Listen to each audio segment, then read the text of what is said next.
We got a live stream up and running. It looks good anyway. Uh, so I'm Moshe, and I'm coming to you from Israel and the Galilee, where I've lived for many years. So you're getting a perspective on the wars that are about to pop off in the Middle East, um, from someone who's lived here many years, who is also studies the Bible, Old and New Testament. So Syria is flooded with like revolution, civil war, fighting internally, not against Israel. America put new bases in Iraq up in the north. I think the Kurds in Iraq are around that area. That's troubling to Iraq and a lot of other people. Iran is threatening America 5 times a day. Lots of equipment moving into the Middle East at a steady pace, nonstop. Israel's attacking Hezbollah daily, multiple times, probably to disable them in general from killing us, and specifically to make sure we get a lot of it gone before the Iran thing blows up. But we've been doing it before this Iran thing blew up, so it's different. And now Trump is threatening that if Hamas doesn't agree to disarm and I apparently start disarming in 2 or 3 days, he said at one point he was going to, words to the effect of wipe them out or blow them off the map or something like that. It's getting pretty wild. And the wildest thing of them all concerns Trump with Greenland and putting tariffs on countries supporting Greenland, which he may have removed. I'm unsure. The threatening of Gaza to wipe them out, the threatening to get Khomeini and threatening Iran.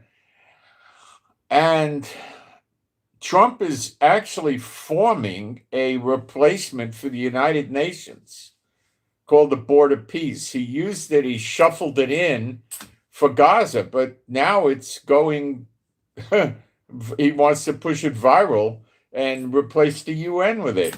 And he is the chairman for life. And he has a tremendous veto power. And he's going to militarize this thing. He has to. When I read you the charter and what Trump said, there has to be militarization of this. So in other words, the members are going to have to contribute troops and military equipment. Okay? And I'll break it down for you. You'll see beyond the shadow of a doubt. All right? So I would say that the chances of this leading to an impeachment of Trump that is successful is probably minimally 90%. Minimally, probably 98%. I don't believe you could do this in the Constitution. Trump will be chairman of this thing for life after he's not president, while he's president, and then after. And this organization is going to start issuing diplomatic passports, and there's going to be diplomatic immunity, and that's how Trump's going to stay out of jail and everything else. You think the United States is going to let that happen? Come on. Come on. And I'm going to tell you some other things that Trump said. And I didn't want to put this in the headline, but I'm going to make a very compelling case to you, which you can verify all over the internet in major news outlets, that Trump is off his rocker. Yes. And to the others that have been with me a while, you know that when you eat too much tossed salad, you go off your rocker. Ta-da! Silver platter, here it is. Take it. That's what happened in my book. Okay, I'm going to go check the live stream. Today's going to be quite a show. As Ed Sullivan used to say, how do you say it? We've got a really big show tonight. Oh, it's not tonight, it's morning.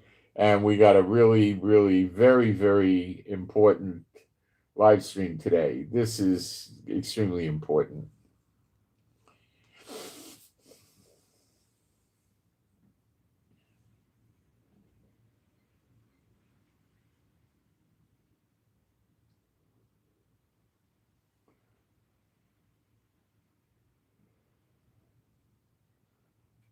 Trump is saying Macron's not going to be in power.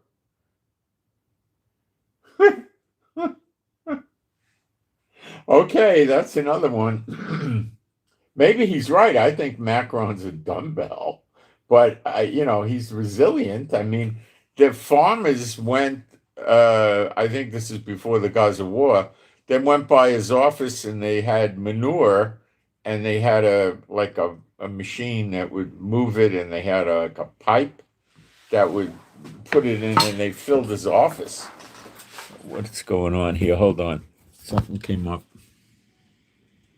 Oh, welcome to live chat. That doesn't sound ominous. Okay, and they filled his office, and I think his residence with manure. So he's still there. He's transactional and an idiot, but he's still there. All right. Anywho, let me get into the live stream. Make sure we got ourselves a live stream, and then I'm going to give you a lot of facts today. And we're also going to talk about the storm coming into America. Not that you need me to tell you about the details of the storm. I'm going to bring out its prophetic implications. And we're also going to talk about the storm coming into America. Thank you, moderators. You do a great job for me, and that's great. All right, it's an important broadcast. If you want to abbreviate Moshe like the Hebrew people do, you don't say Moshe. Oh, you would probably, it's with an E normally in English, but if you're very friendly with them, what they would say, they would call me Moshe. All right. Let me get a fast post up in the chat. I mean seconds.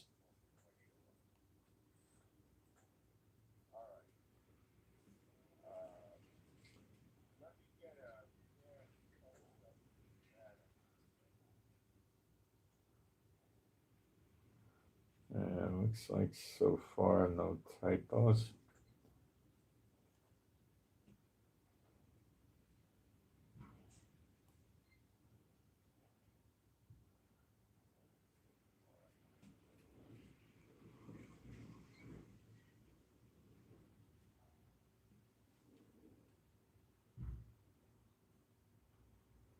All right, I think I got my post done. Now I'll pin it, which takes, 5 seconds.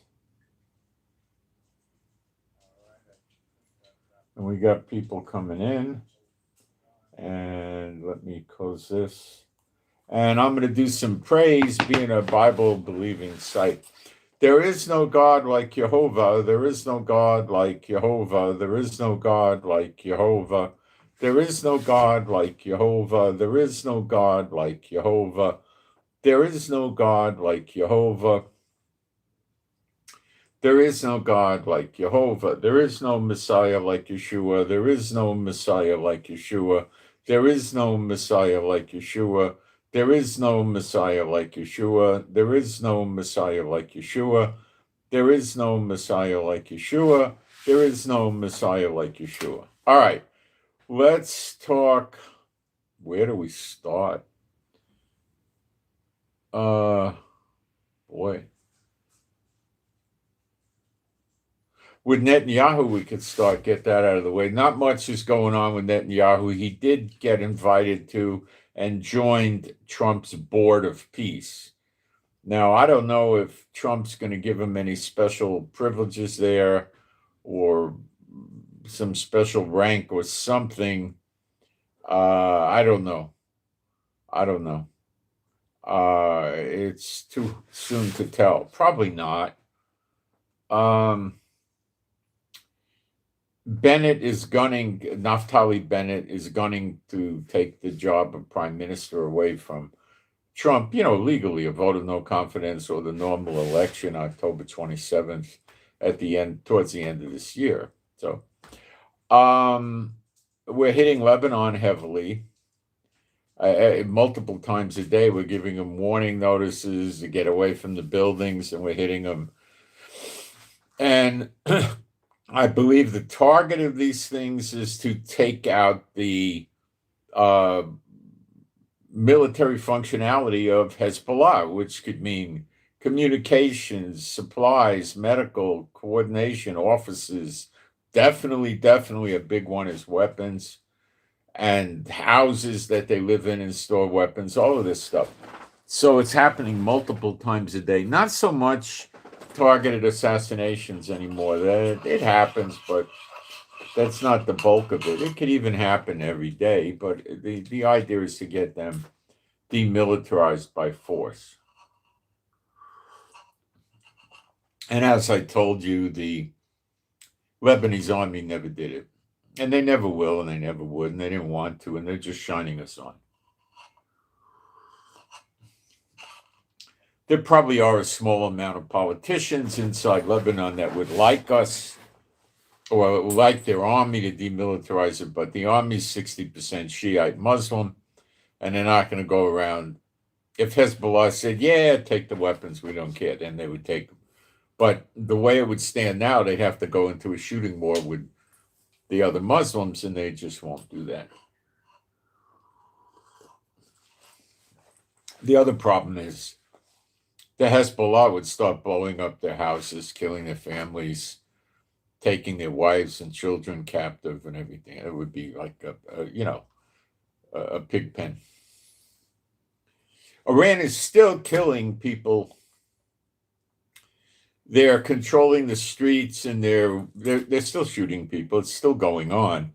Trump's not saying that, but he knows that, and that's why he's building up. All right. What's going to happen in Syria? I think this Giuliani government's going to fall. That's what it looks like. Somebody's got to come and shore him up. Trump is probably getting really sick and tired of this guy because he keeps going back to genocide. And Trump is in no position to support anybody playing the genocide card actively because it reflects on him. So there's a problem. A real problem. And Trump is trying to see if Giuliani will fly straight, but I doubt it. See, to be transactional and then compound that with being genocidal, he's a Looney Tunes. Do you understand? He's a whack job. He's a nutcase, okay? You can't get a nutcase to level off and fly straight. He's crazy.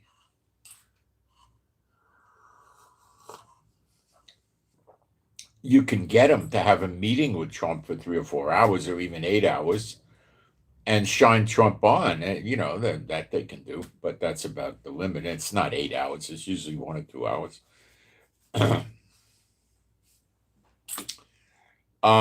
Everybody's fighting everybody in there, and it ain't going to last long. Giuliani's method of dealing with that is anybody you don't like, you kill them all.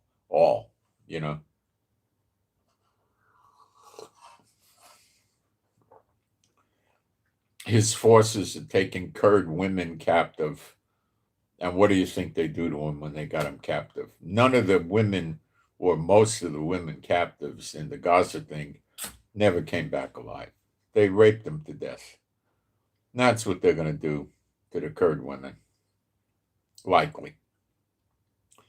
They're in the military and they should be prisoners of war. You don't rape prisoners of war, but they will.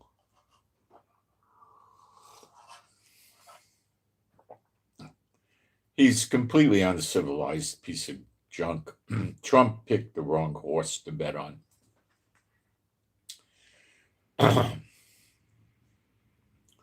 Trump's not admitting it, but he might just let Giuliani fall. Now, Turkey's supporting Giuliani because Giuliani has expressed an interest in killing the Kurds, which it seems that Erdogan's biggest fear is the Kurds.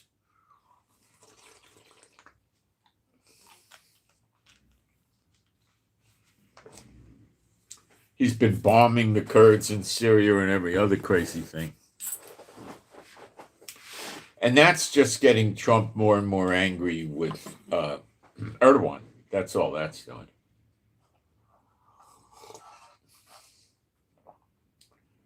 There was a protest in Jerusalem the last night, I think, in favor of the Kurds in Syria to help them, like we did the Druze. I don't know if it's going to get legs, and Netanyahu ain't going to do nothing unless Trump tells him to.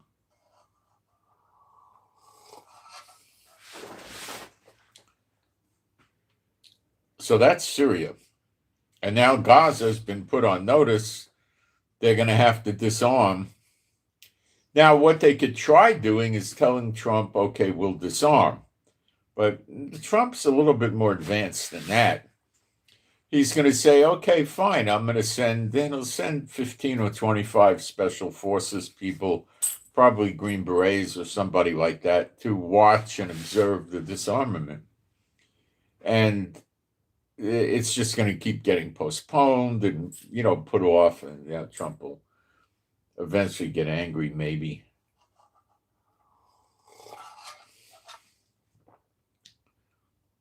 Now, this is what could happen. Pay close attention.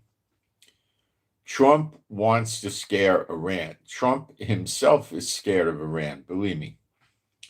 So Trump wants to scare Iran. So he might start, the United States, might start bombing Hamas.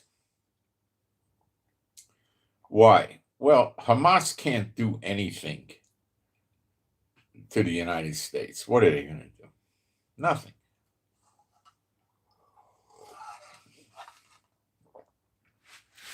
So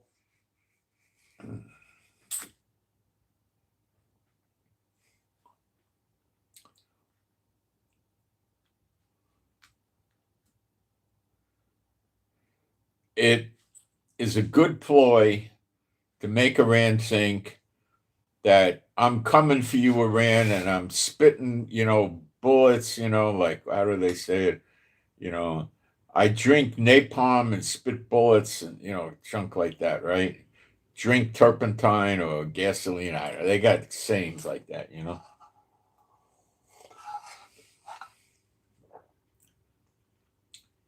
And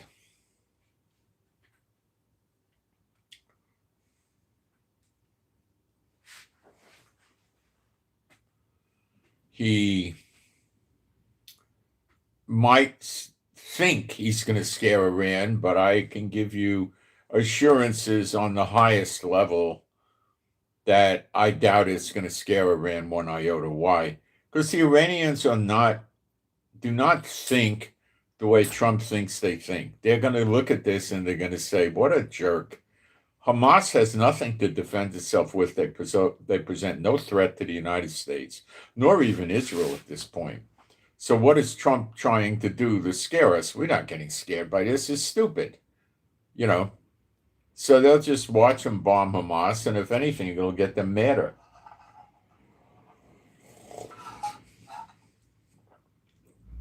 Not for 1 minute are they going to believe that it's the same thing regarding them, because it's not. They can fight back. Hamas can't. Okay? So Trump doesn't understand that, and he might do that. Now, if Trump has Israel bomb Hamas, can it still work that way? Well, it loses its effectiveness. It has no effectiveness, but Trump thinks it does. It'll lose a lot of its effectiveness. Iran knows Israel will fight.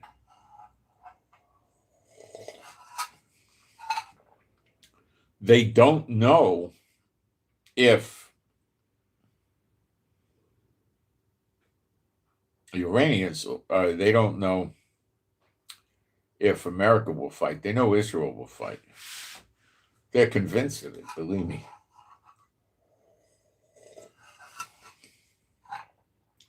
Trump stopped the fighting back in June after the 12-day war, not Netanyahu. Netanyahu was ready to keep going. There wouldn't have been a whole lot left of Iran if we did that. Okay, what Trump is very afraid of is Iran hitting the military bases in the Middle East.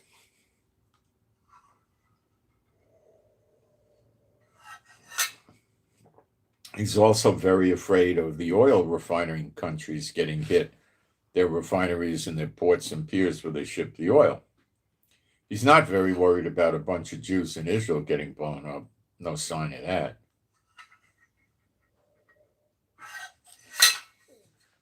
So there's Trump doesn't know what he's getting himself into with Iran. Okay, let's keep going here.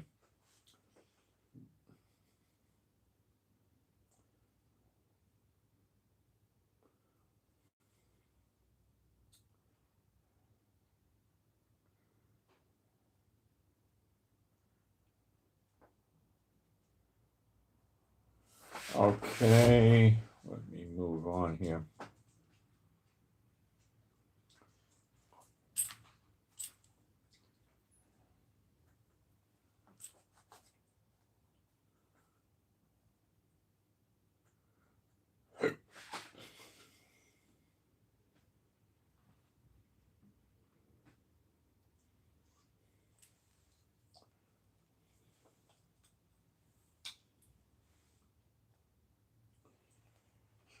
So what Trump has done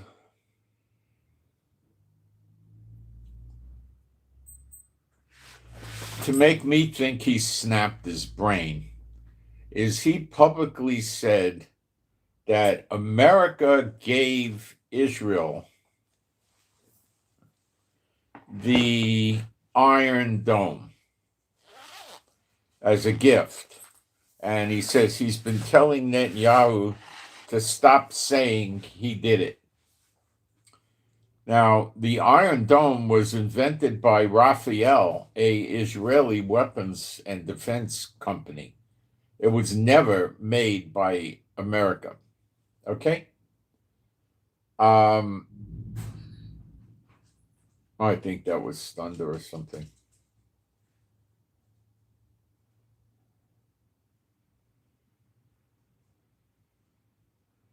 Rafael Industries invented it, and they built it with the help of another Israeli weapons manufacturer. So the Americans having anything to do with this was zero. Okay? Nothing. And I believe Netanyahu probably gave the Iron Beam to America.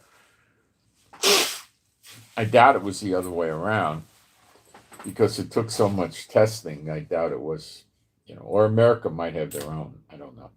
Even if they have their own, I'll bet that the Golden Dome, whatever he calls it, Golden something protection for America is going to be Israel's Iron Beam.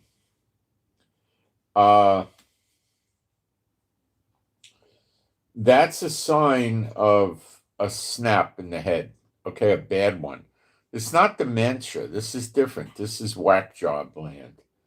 Okay, Trump also said he said, you could check this out on the internet. He said he is a dictator and you need a dictator. Let me read the exact words. I think I have them here. Not sure where I put them. I'll find them. But he did use words to this effect. He said he's a dictator, and that's what you need is a dictator. What in the world? Who talks like this?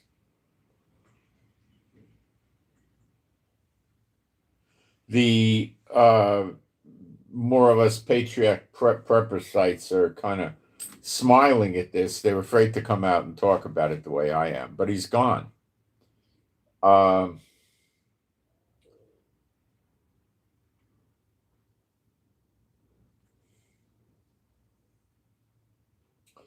Trump just confirmed the deal he's reaching with Europe isn't only about Greenland, it's the entire Arctic. Now, Trump said he was going to put a 10% tariff on about 6 or 7 European countries that were in opposition to him taking Greenland. Okay? Now, he may have withdrawn. He said he was going to put a fairly immediate 10% tariff on them. That meant everything they sold in America had a 10% extra tax on top of everything else it had on it. And it also meant, and in June, that 10% was going to 25%. He may have withdrawn that.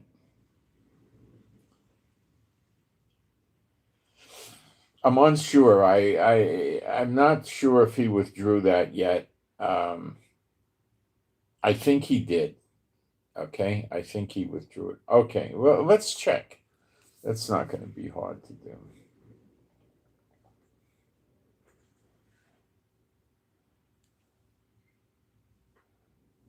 I got some map here I got to get rid of. Hold on. All right, how do you get rid of this? That was easy. Okay. Did Trump withdraw his intention to put a 10% tariff on the European countries that were opposing his plans for Greenland? Let's see what happened.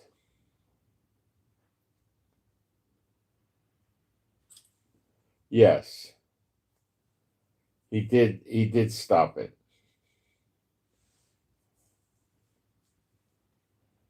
He initially announced Denmark, Norway, Sweden, France, Germany, and the UK, and the Netherlands, and Finland would face new major tariffs of 10% from February 1st, rising to 25% by June 1st.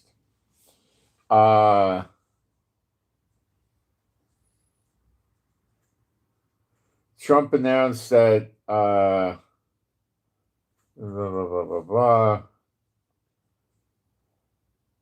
after meeting with the NATO secretary on the 21st in Davos,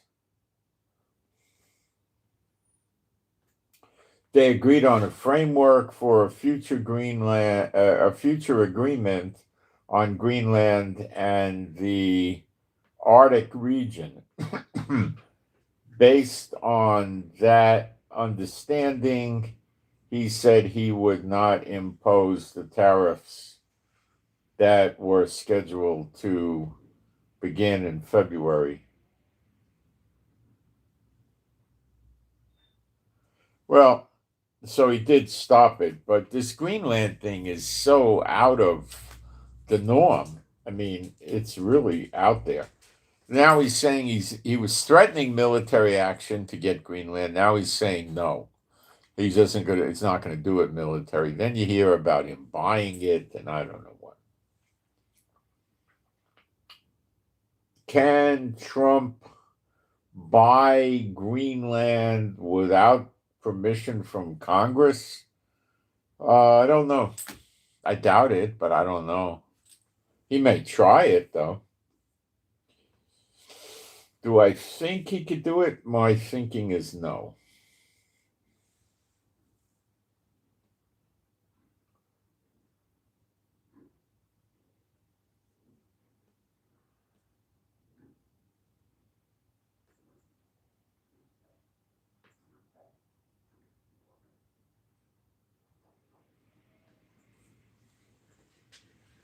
Okay, here's the words Trump said.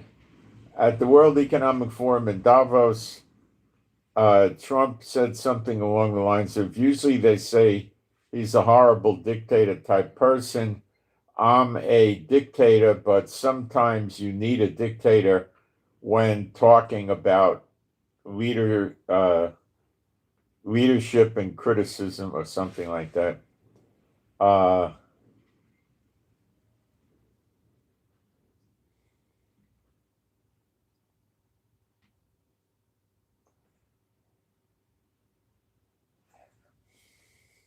Trump's been eating a lot of tossed salad, and he doesn't have little friends inside him anymore or helping him or guiding him. So he's trying to create the lies himself, and he's doing a terrible job.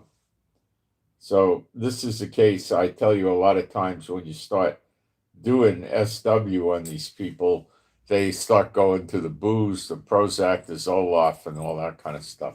because life gets hard. They start realizing the Bible is true, and they're on the wrong side of it, and that Satan's been lying to them, and that's where they get left. McGovern said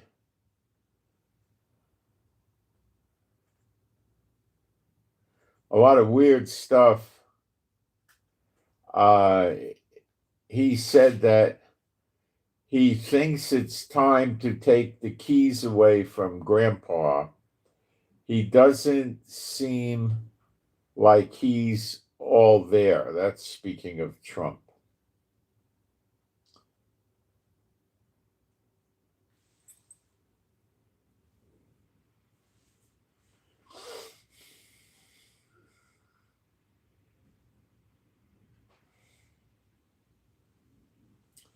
Denmark was sitting there telling him that they don't really think they're going to let him do it. They say that America could defeat us in a war, but we're going to fight him anyway. I don't believe that. Who's going to want to let their kids in the military in Denmark go to a war against America over something like this when you know 99.999% chance Denmark's going to get knocked off? Then what do they do if Trump decides to do a regime change in Denmark? See?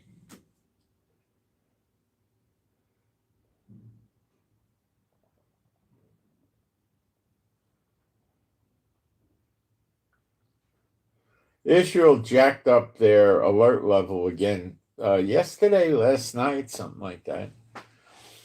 So over the Iran thing. So they're at a very, very high level right now.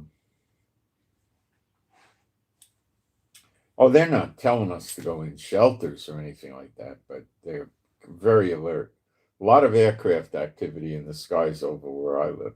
By the way, we got to the bottom of our damage to the roof, we think, of that add-on house, and it may, I don't know, but it had a hole, like it's kind of a square hole about this, but not square, is straight edges, but it had about 5 sides, and we don't know what it came from. The guy in the house next door was doing massive work on the house, and it was near there, and something could have went flying and came down and went through the roof there. It's unlikely, but possible. Unlikely. And the thought is that we got a piece of shrapnel from an Iron Dome takedown. But I don't remember Iron Dome takedown over the house. Maybe it's something that happened that I did. I don't know. I don't think so. I don't know how it happened. It could have been there for years, and we just found out about it from the leaking. I don't know. So we got somebody working on it. Of course, we're paying for it, not the landlord. Ugh, don't get me started.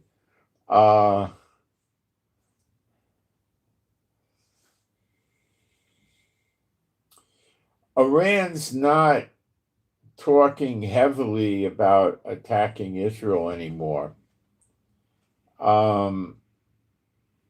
It's probably trying to create the illusion that they'll do nothing to Israel if Israel does nothing to them.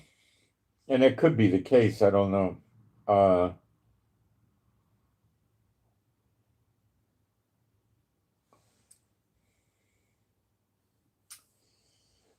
They know Israel will attack voraciously and continuously as long as they can. So they're not really threatening. They are threatening Israel, but the bulk of their threats right now is on the American military bases. And they're coming up with probably, I'm guessing, about 5 official threats a day, maybe 3.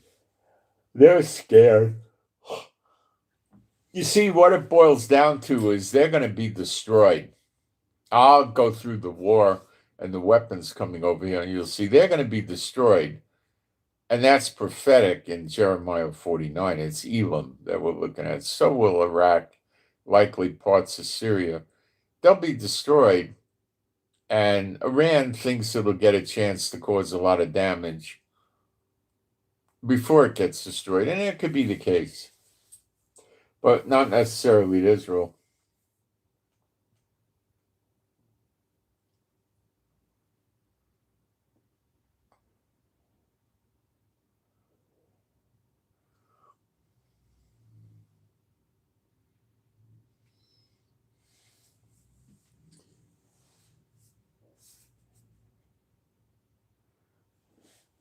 So we'll talk now about Trump's Board of Peace, this madness.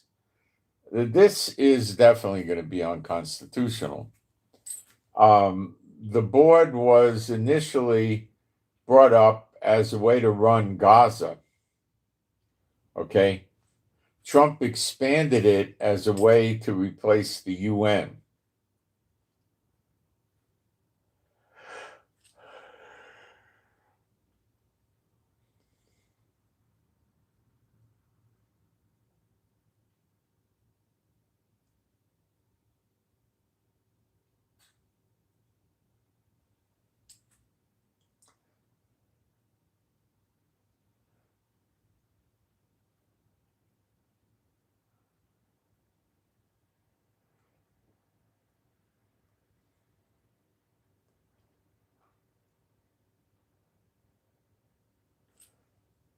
So Trump's trying to make himself a lifetime chairman of this with special privileges to veto anything.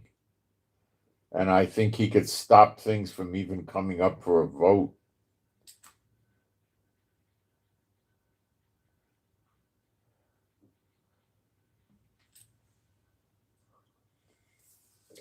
So Trump would be the inaugural chairman of the Board of Peace, and there's no specified term limit in this drafting of the agreement, meaning he could remain chairman indefinitely unless he's dead or he resigns the job or somehow the chairman is changed. But he would have to agree to the change. So if he got too old or too sick, he could agree to a change,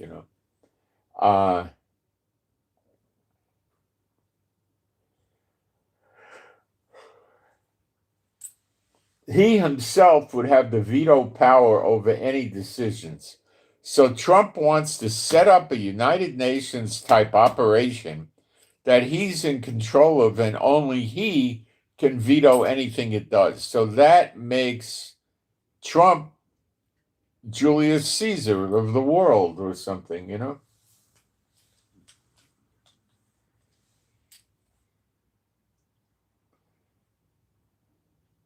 Now the talk is going to come. Trump's the beast. He's the beast.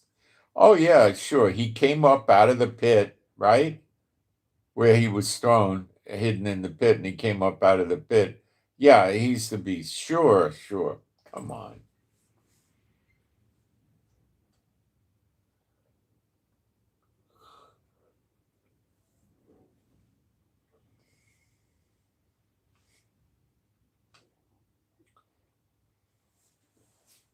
So he would have the power to approve or reject any decisions the Board of Peace made.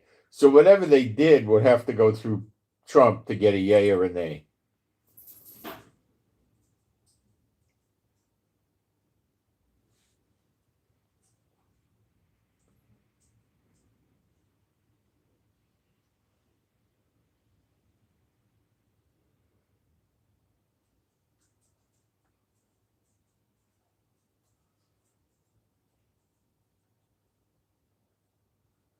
So he has the ability to override votes or block countries from voting or veto them. He has absolute power and control.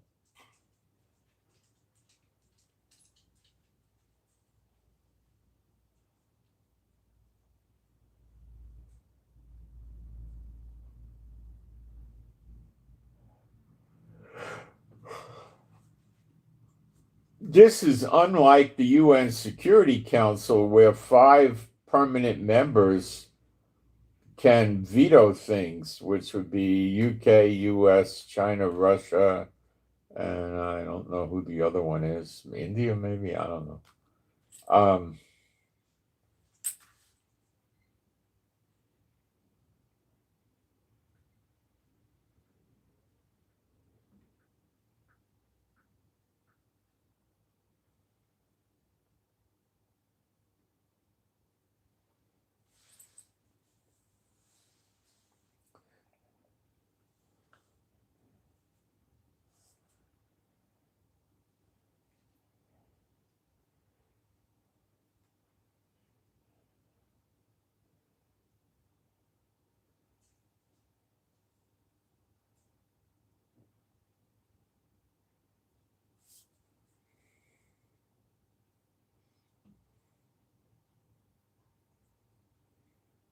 it would make Trump the most powerful person in the world.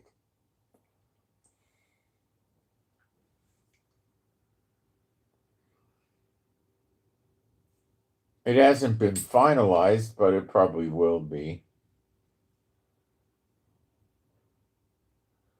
Now, the ones that have so far agreed to join the Board of Peace, which seems to be changing every day, more are coming in. I don't think they're leaving. Argentina, Armenia, Azerbaijan, Bahrain, Belarus, Egypt, Hungary, Indonesia, Israel, Jordan, Morocco, Pakistan, Qatar, Saudi Arabia, Turkey, United Arab Emirates, Uzbekistan, Vietnam.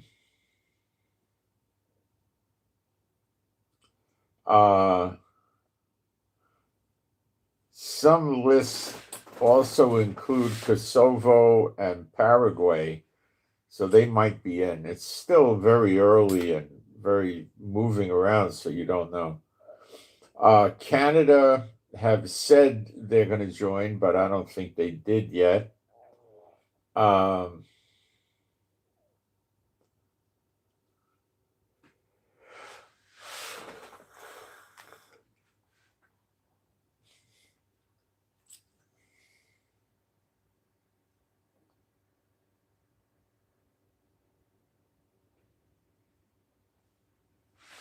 they're expecting France, Norway, Sweden, Denmark, and Italy to decline. They haven't done it yet. Egypt is in. That's a new change. Egypt is in, and Trump says Russia's going to join. Don't know, though. Trump says a lot of things.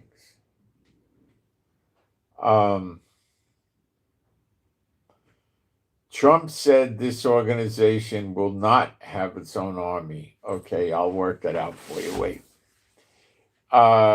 Not conduct combat operations. I'll work that out for you. Rely on voluntary security contributions from member states only if requested. So now there is a military, but it belongs to the nations, and you got to request it for them to contribute their troops, similar to the UN, not exactly, but similar.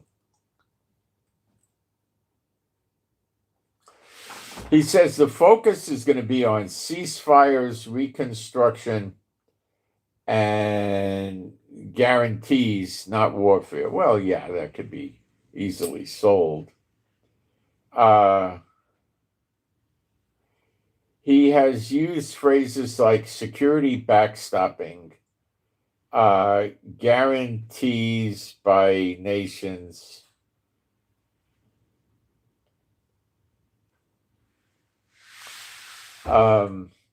peace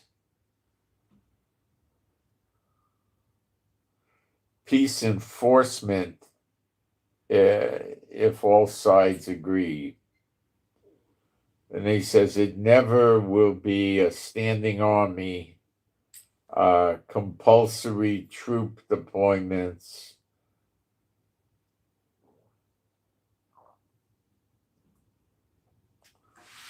or offensive military authority.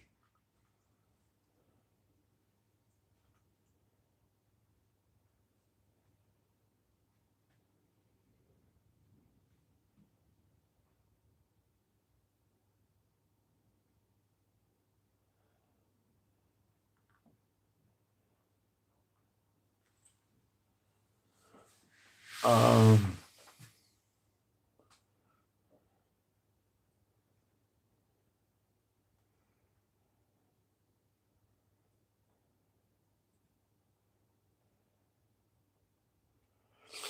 See, it couldn't function if it didn't have military power. What he's saying is we're going to have members, I don't know how many he hopes for, 40, something like that. And he's going to, they don't have a firm commitment to have to contribute military. But if they don't, Trump could block them from any future votes. So they lose all their power. They're a member, but they can't vote. Great, huh?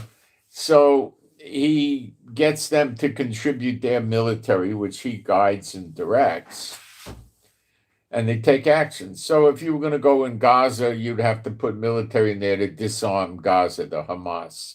Maybe that's what he intends to do with Gaza. I don't know. It could be.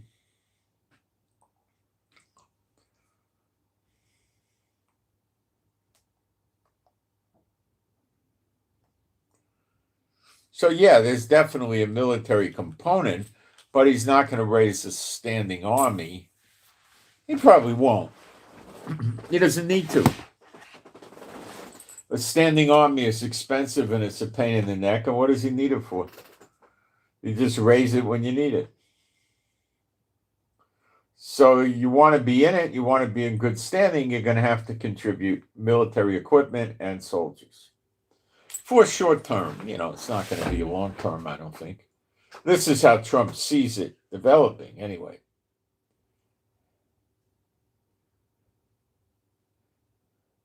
I would say this is completely unconstitutional because Trump's a seated president and he's personally getting a lifetime appointment to an organization that's the United States government it probably has joined it via Trump being president, but it hasn't been ratified by Congress, and for a lot of reasons it needs to. Trump could call the United States into this and say, well, I'll contribute, 61,000 soldiers and this amount of tanks and jets and boats, and you should come up with this or that, and, there you go. Now you got an army. So when you got an army talking behind you for backup, well, then you could put sanctions on people and get away with it. This is a great way to get rid of BRICS. That's what he's trying to do. If you're in BRICS, you can't join this organization or vote. Will happen soon, believe me. Okay.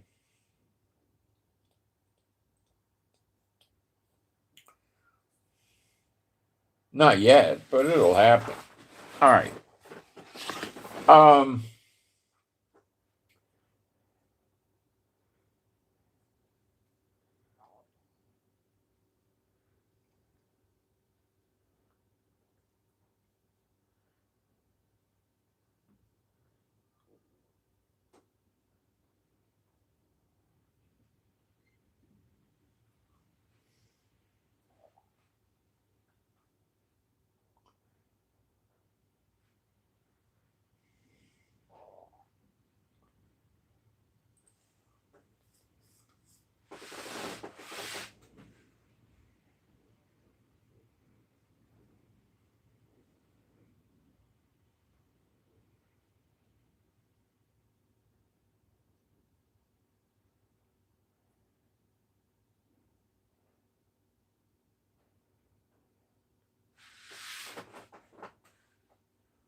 The government of the United States isn't going to put up with this. I'll tell you right now.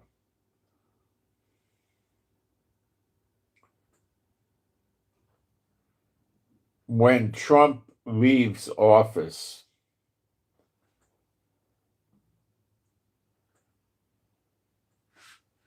they're probably going to try to put him in jail like they did the last time. Or they'll do it before he leaves office or whatever. But if Trump is the chairman of this organization, it will have diplomatic immunity. Trump will recognize this organization probably via executive order that including the diplomatic immunity, and all the other countries will. So if you're in the United Nations, you're the Brazil ambassador to the United Nations, you have a diplomatic immunity around the world. You can't be searched or detained or questioned or brought into court or anything like that. Okay? I mean, normally would apply to immediate family traveling with you. It wouldn't apply to your underlings. They would probably have a diplomatic immunity on a lighter level. So let me explain. They wouldn't have full immunity, but if they got stopped by the police for speeding or drunk and they showed their diplomatic passport, the police would forward it over to the diplomatic department of the police if it had a big enough department. And they would just probably give the person a warning and get him out, or tell them if it ever happens again, we're going to ask your country to remove you and explain why and that kind of thing.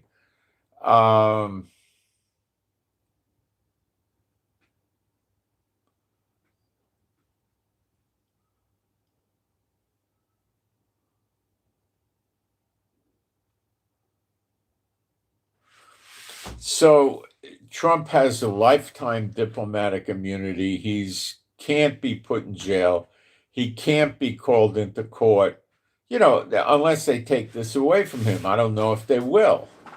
I don't know if they won't. I don't know what they're going to do. Nobody knows. This is uncharted waters. This doesn't appear in the Constitution.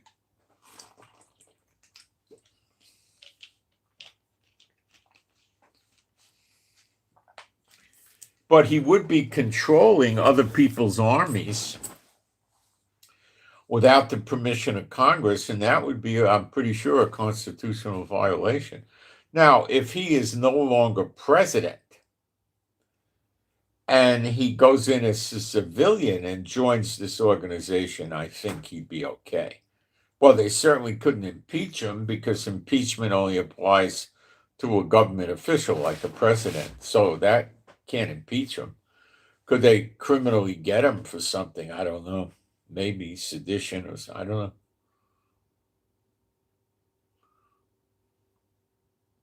See, Trump is taking control away from his own Congress. I'll be right back. This is unconstitutional. I don't think Trump's got his head screwed on anymore.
All right.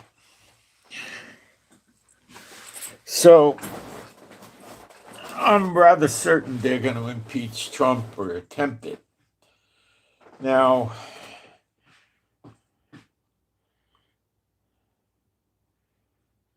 they don't want Trump using the office of the President of the United States to propel himself personally into his own United Nations that he controls. It's obvious. They're not going to let this happen.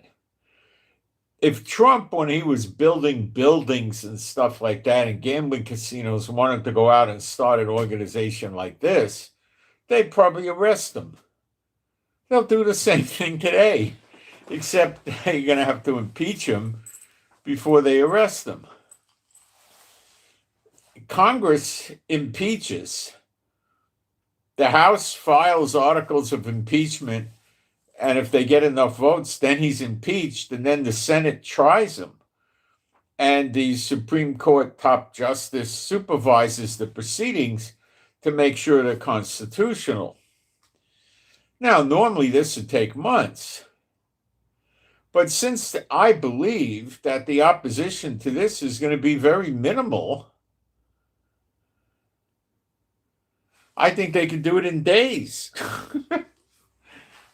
Congress votes, boom, you're impeached. Then the trial, well, they really can't, actually.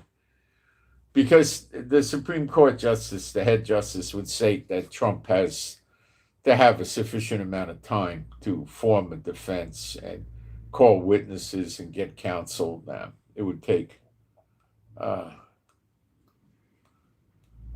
months.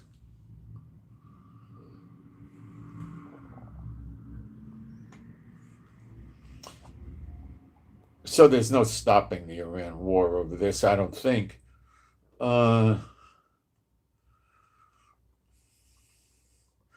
only way they could stop the Iran war would be in an Article 25, which basically is Trump is incompetent, which he is. But I think they would need his cabinet to state that he's incompetent.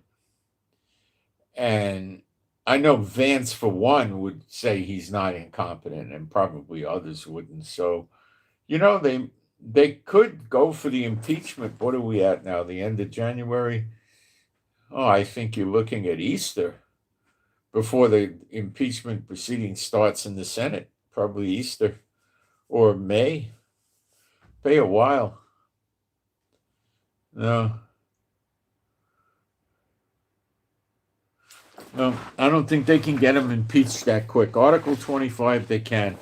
Do I think they can successfully pull an Article 25 off? No, but I could be wrong.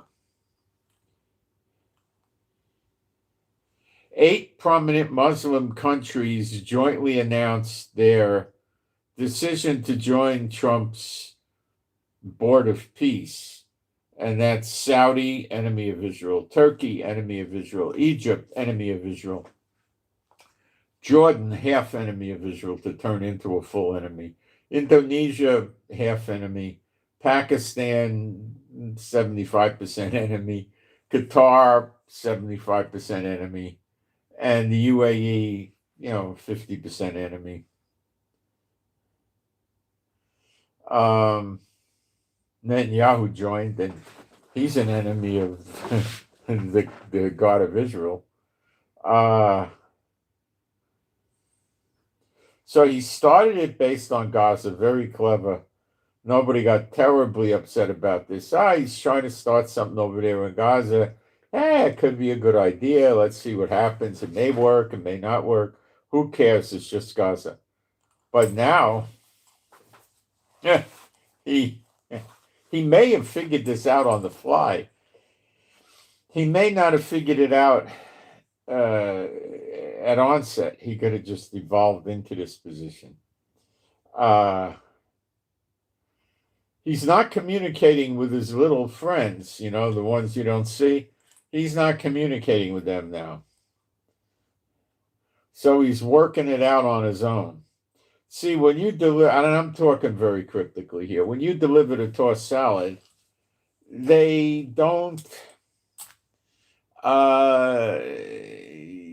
they don't know what to do. But after a while, the pressure comes on them when the world, if someone's just a teacher at school or drives a taxi and you later, the toss salad on them, they don't know what to do. Well, they get up and go to work every day and that's it. But when you're president of a major country, you don't have those luxuries. Uh,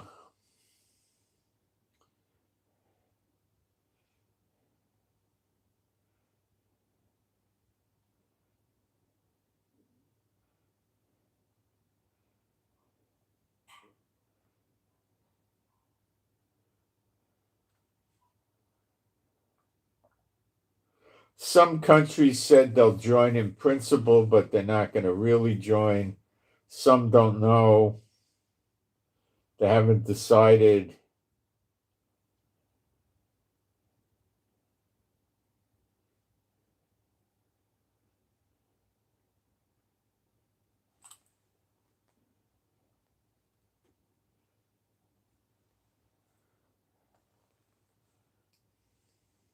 So I told you Egypt is going to join.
So that's where we're at with this, and we have to see what happens. They will probably warn Trump.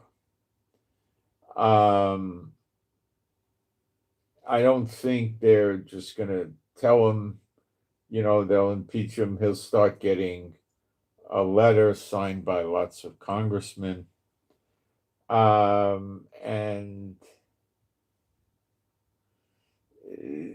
they'll tell him it's a violation of the Constitution.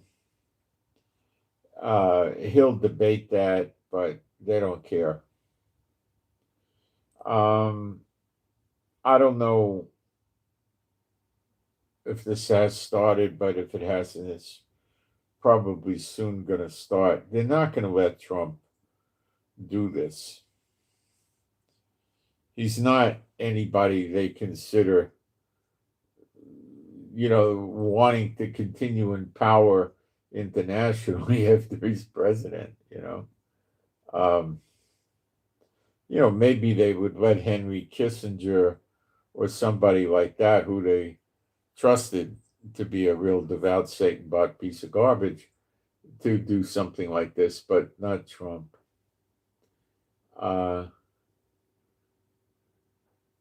Canada said they're going to join in. I think Trump's going to eventually build up a big network, but what is likely going to happen is China, Russia, North Korea, if there still is an Iran and a Yemen and them, they might join another network of countries that China and Russia put together. They might have two UNs. The UN is completely worthless because of the veto power. It always has been. It was just for the countries that had the veto power. The 5 countries, that's it. It's not. Let me get the name of the 5th country. I'll get it in a second. I don't remember it. What are the names of the 5 countries with permanent veto power in the UN?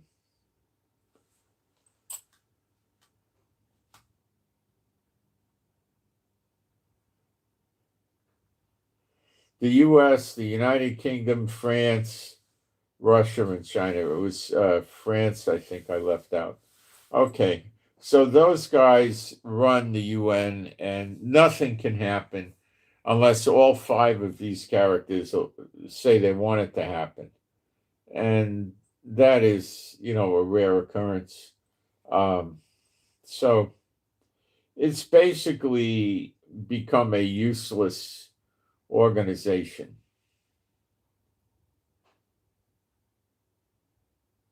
Because of that, it can't do anything. Its hands are always tied. One thing that did happen is the UNWRA became a Muslim terrorist friendly operation and still is, and that is a problem. Uh, and that, was probably the only thing that's really WHO. I don't think they're of much significance. I know countries still listen to them. Then they have the World Bank, which loans money and stuff. So I guess the poor countries like that. Uh,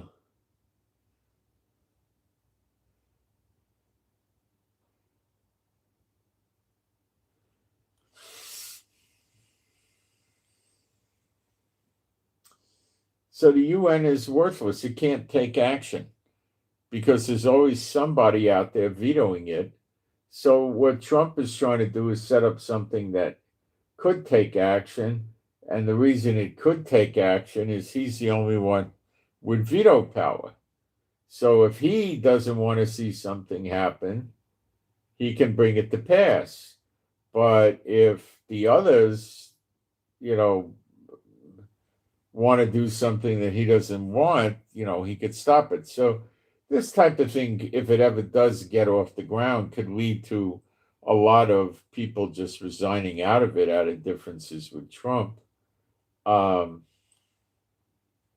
there's nothing the UN can do about this. What are they going to do? Nothing. Trump would veto it. um,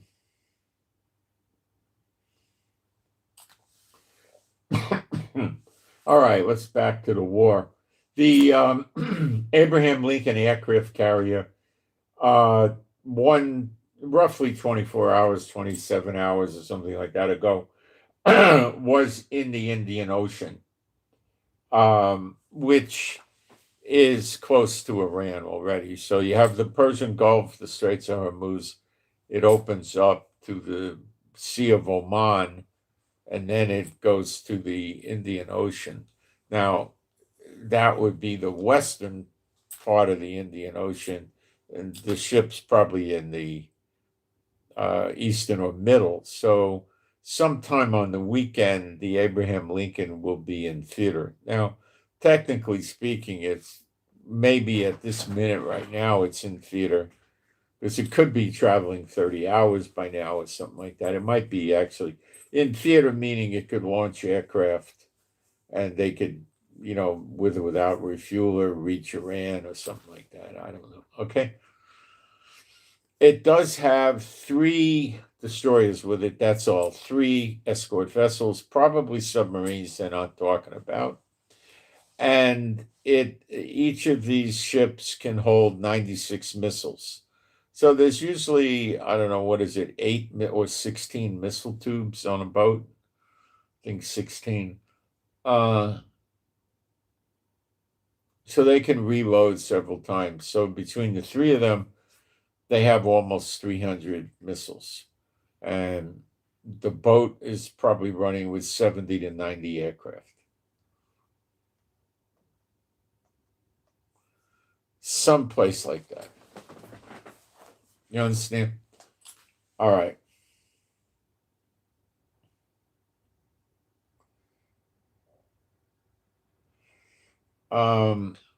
So the uh the Bush aircraft carrier group, which probably has the same 3 escort vessels, I'm guessing, left on the 13th. That's almost 10 days ago.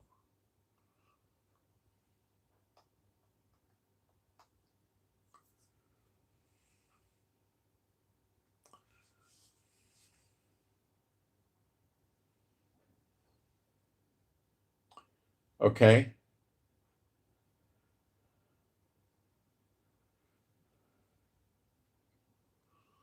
On the 13th. So it doesn't take that much time to cross the Atlantic. Let's get a tricky, devious estimate from AI. Watch. How long does it take for a cruise ship leaving the United States from someplace around Atlanta, Georgia, or Florida, or New York, to enter the Mediterranean Ocean?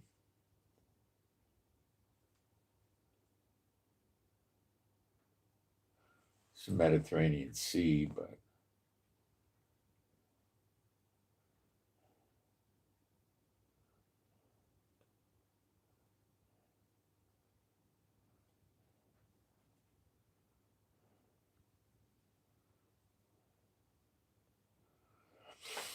from Florida, going through the Straits of Gibraltar,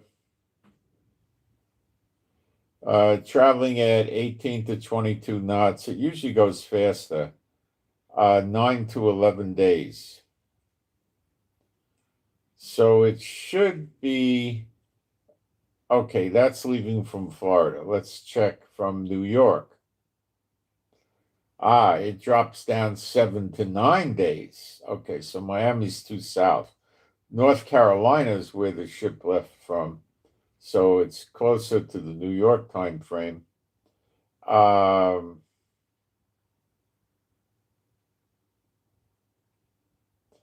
8 to 10 days from Georgia. So North Carolina is it's probably about, I would say,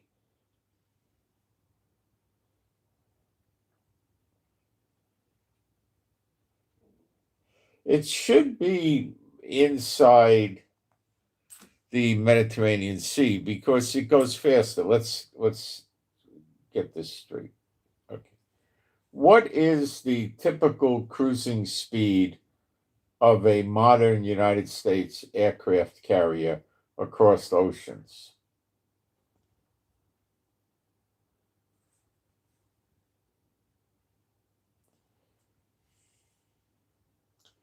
Carrier across oceans like the Atlantic.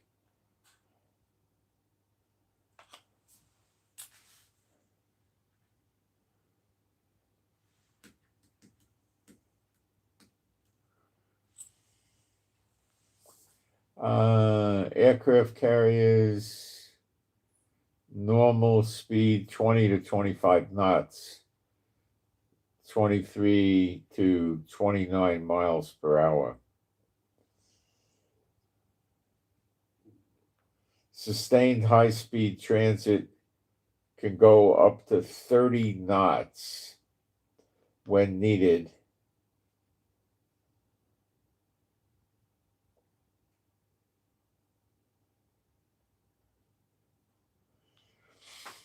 It's officially undisclosed, but commonly assessed as their if they're in a hurry speed over 30 knots.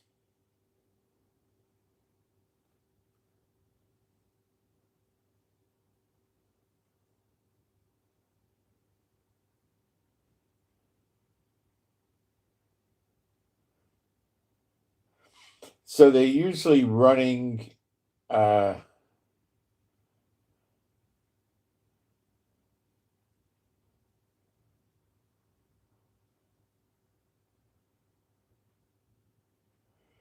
because of the escort vessel, it may have to go slower, but I don't know.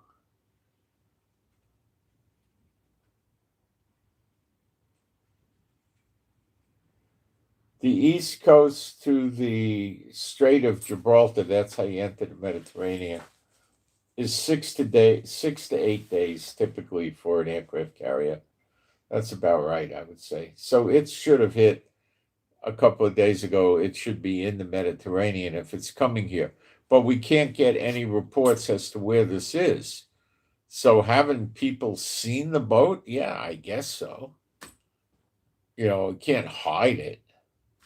You can't say, oh, we're only going to move at night. We're going to, dive down under the water during the day like a submarine. These ships don't dive. If they dive, they never come up again, ever. So,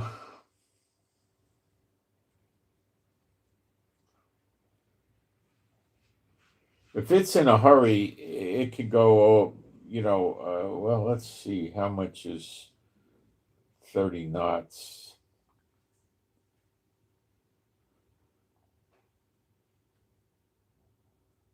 For my own reference.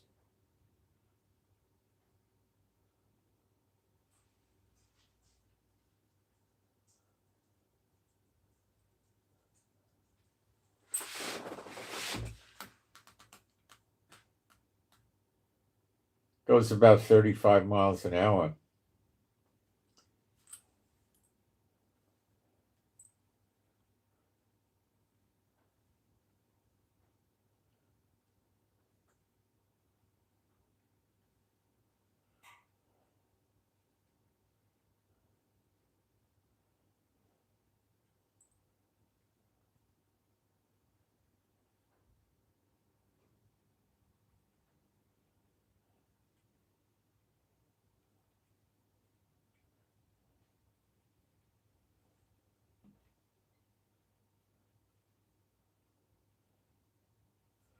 At that speed, it would get into the straits at a little over 5 days.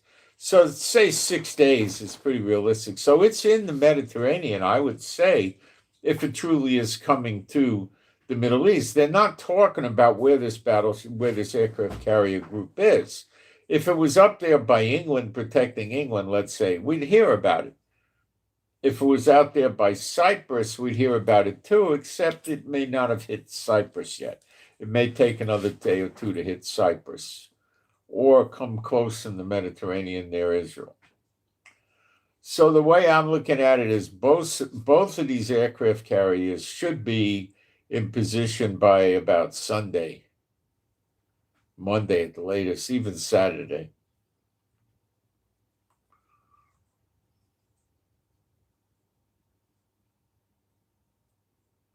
Does that mean Trump's going to start? I don't know. He's moving ships. Like, let me tell you some of the other stuff he's moving around. Not just the aircraft carriers. Okay, he's moving a lot of junk.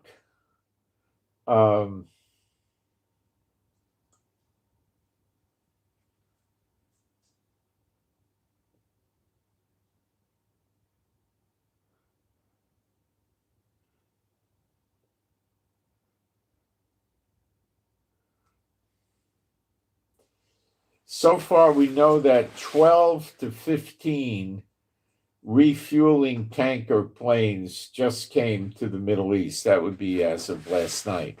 So more could come today. So there's a lot of those refuelers floating around. Okay. He just brought 35 F-15 fighter jets into Jordan, and there's allegedly 15 more coming. So that will mean he'll have 50 F-15s. F-15s are not high up on the stealth scale. They're not stealthy.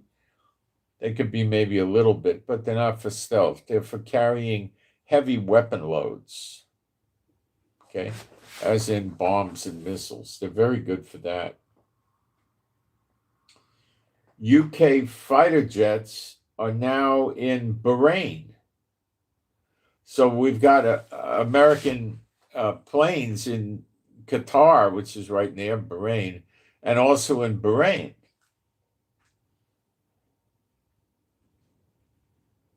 And we have United Kingdom, France, and Germany fighter jets, Eurofighters and things like that in Jordan, as well as Cyprus.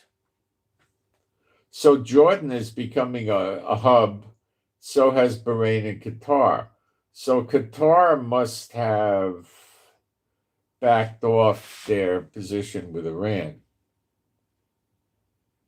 Now, there's mild rumors that Trump is bringing tens of thousands of soldiers in, 25,000, 50,000. There's no confirmed report of this. The Pentagon's never said it. None of the big news outlets ever admitted it. I don't think it's true. I don't think so. There's talk of paratroopers. Okay, this is absurd.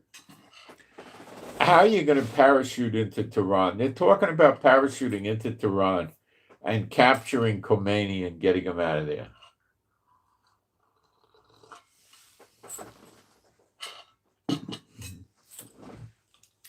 Counting their militias, of which a lot of volunteer, and without even getting into their police, the Iranians got about 1 million people. If you start adding in the police departments, you got thousands and thousands more. Okay? And they're going to have machine guns in these days and pistols, and they know how to use them. They probably aren't as up on the tactics as the American soldiers or the British soldiers would be. But then again, they may have done a stint in the military for a number of years, and they are up on that.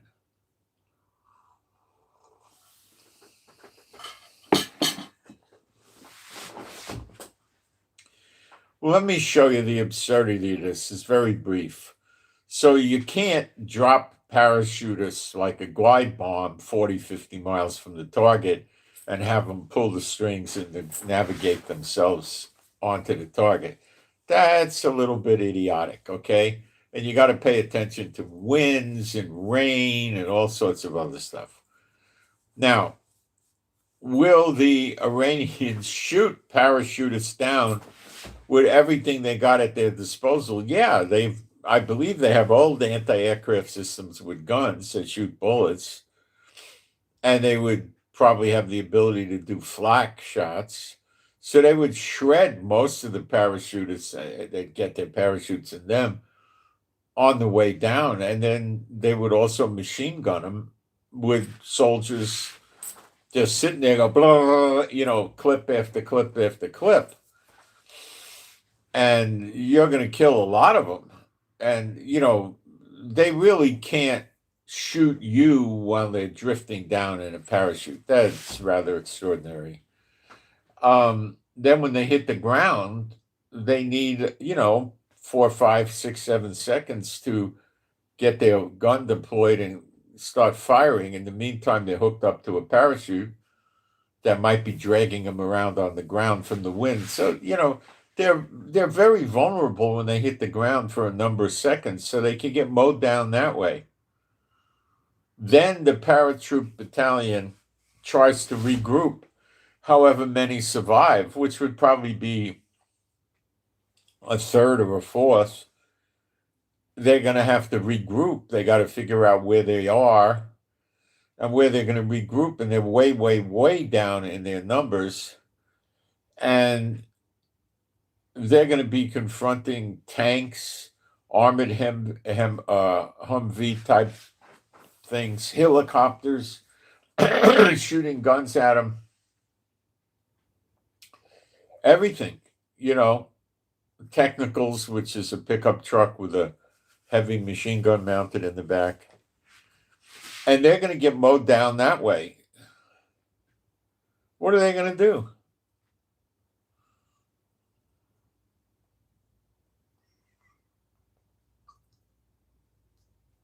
What if they jump with parachutes in the middle of the night? Well, have you ever heard of flashlights?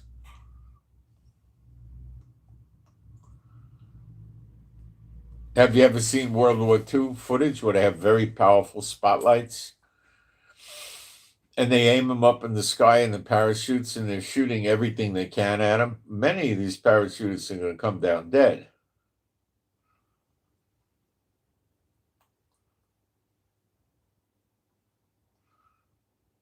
Now, I'll admit this. If America or America, whoever, plus others, take a few days of bombing Iran, could you then drop parachutists in? Precariously and dangerously, possibly. But they need armor. You can't send them walking around in an urban environment like Tehran. You can't. They're not going to make it. You're not, if you want to drop them at night, a group of 6 or 12 or 20 at night in a backwoods country in the desert or something like that, and the plane comes in and they jump out and then the plane gets lost and maybe their radar is not that good. They don't know what happened. And you're talking 20 guys that are going to hide by day and move by night and do a sabotage or a snatch and grab or something like that. Sure.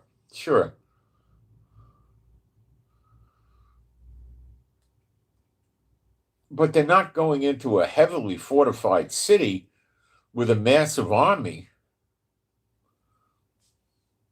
Okay?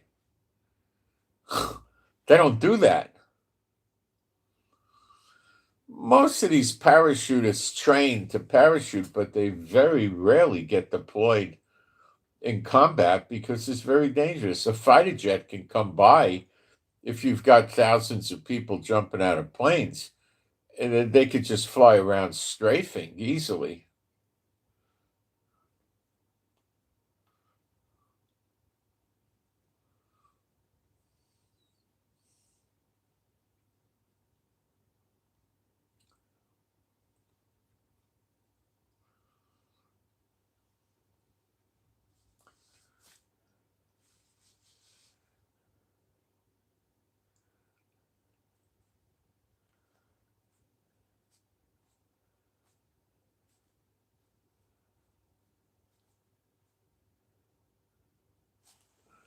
So I would not pay much attention to these rumors that they're going to parachute people in. Could they parachute in small amounts, maybe a total of 40 to 100 or something?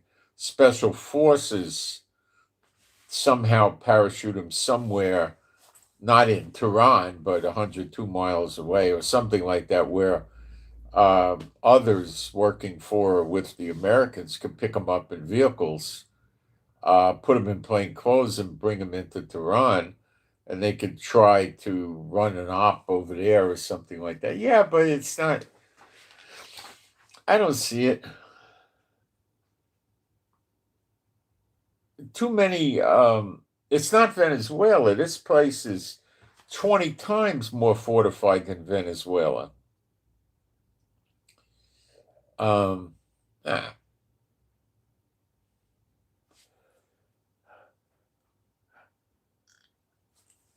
don't see this. The parachutes is off. What about special forces landing on shore? In other words, a submarine, a quick surface, they jump into some sort of a boat that they put air tanks on, and the boat travels a few feet under the water, maybe 10, 15 feet, and it takes them up near shore at night.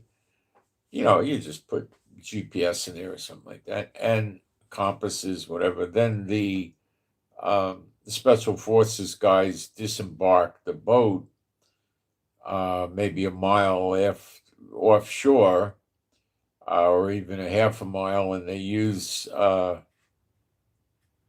air tank and they just swim. Well, they have these little machine things that have propellers and batteries, and you hold on to it. I guess they're about this big. And you hold like an air tank or something, and you hold on to it, and it just pulls you. So they can have those. So when they hit the beach, they're not worn out from a 1 mile swim under the water with a lot of equipment, that's got to knock them out. So if they got this thing pulling them, they arrive on land and they're not that tired. I mean, you're going to be somewhat tired hanging on to the thing for 30 minutes or something like that, or 15, 20 minutes is going to be some strain because it's pulling you and all the equipment. And you can get about 3 miles an hour out of that thing. Now, they might have some that go 8 or 9 miles an hour. I don't know. If somebody made one that went 8 or 9 miles an hour in a battery and sold it for $68,000, nobody'd buy it. But the Green Berets would, and the Navy SEALs would, because it could make a big difference with an operation. So they would buy them. I don't know. So, yeah, I mean, you're going to see special forces in action, but how are they going to get Khomeini? Khomeini's going to be surrounded by hundreds of guards inside bunkers that are not penetrating easily or at all. It's not going to work. Special forces could do many other things that would be highly effective to the attack. Many things. But, I mean, you can make a list this one, but that I don't think is one of them. Getting other high-ranking people in Iran could be interesting. Generals for interrogation, IRGC and regular military generals, and start interrogating them and see what the defense plan is. That could be interesting.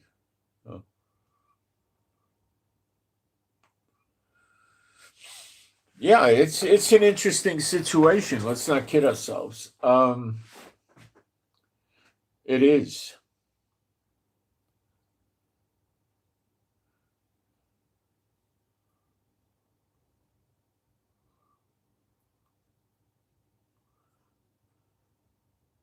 But I don't think it's a special forces thing. I don't think they could just go in and get Khomeini. Now, if you're talking about blowing Khomeini up with bombs, missiles, rockets, and ordnance, yes. Is that a high priority that they might undertake? Yes, likely. Could they do it? Well, they got, what was it, Trump or somebody was saying they got 30,000-pound bombs in place in Diego Garcia. So, yeah, I mean, do I think they know where Khomeini is? Well, they probably know he's in one of 5 or 10 places, okay? And they probably can watch to see him move from place to place, but he might move decoys and people who look like him or who knows what. So they could hover drones over them.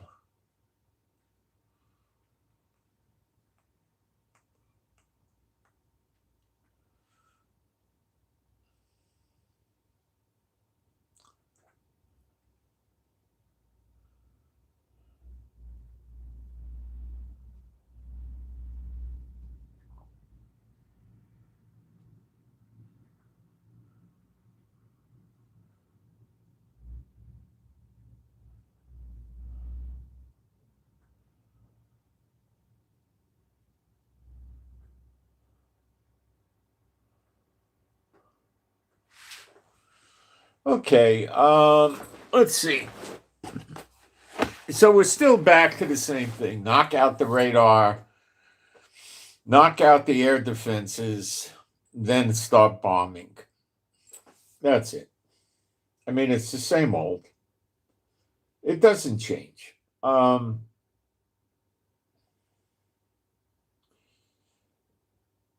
Why do they want the destroyers with the 96 missiles? I don't know. For effect. Maybe they'll use, like Israel has cruise missiles that are called Delilah. When the other country turns the radar on, it picks up the radar beam, homes in on it. Very smart missiles. Not easily taken down.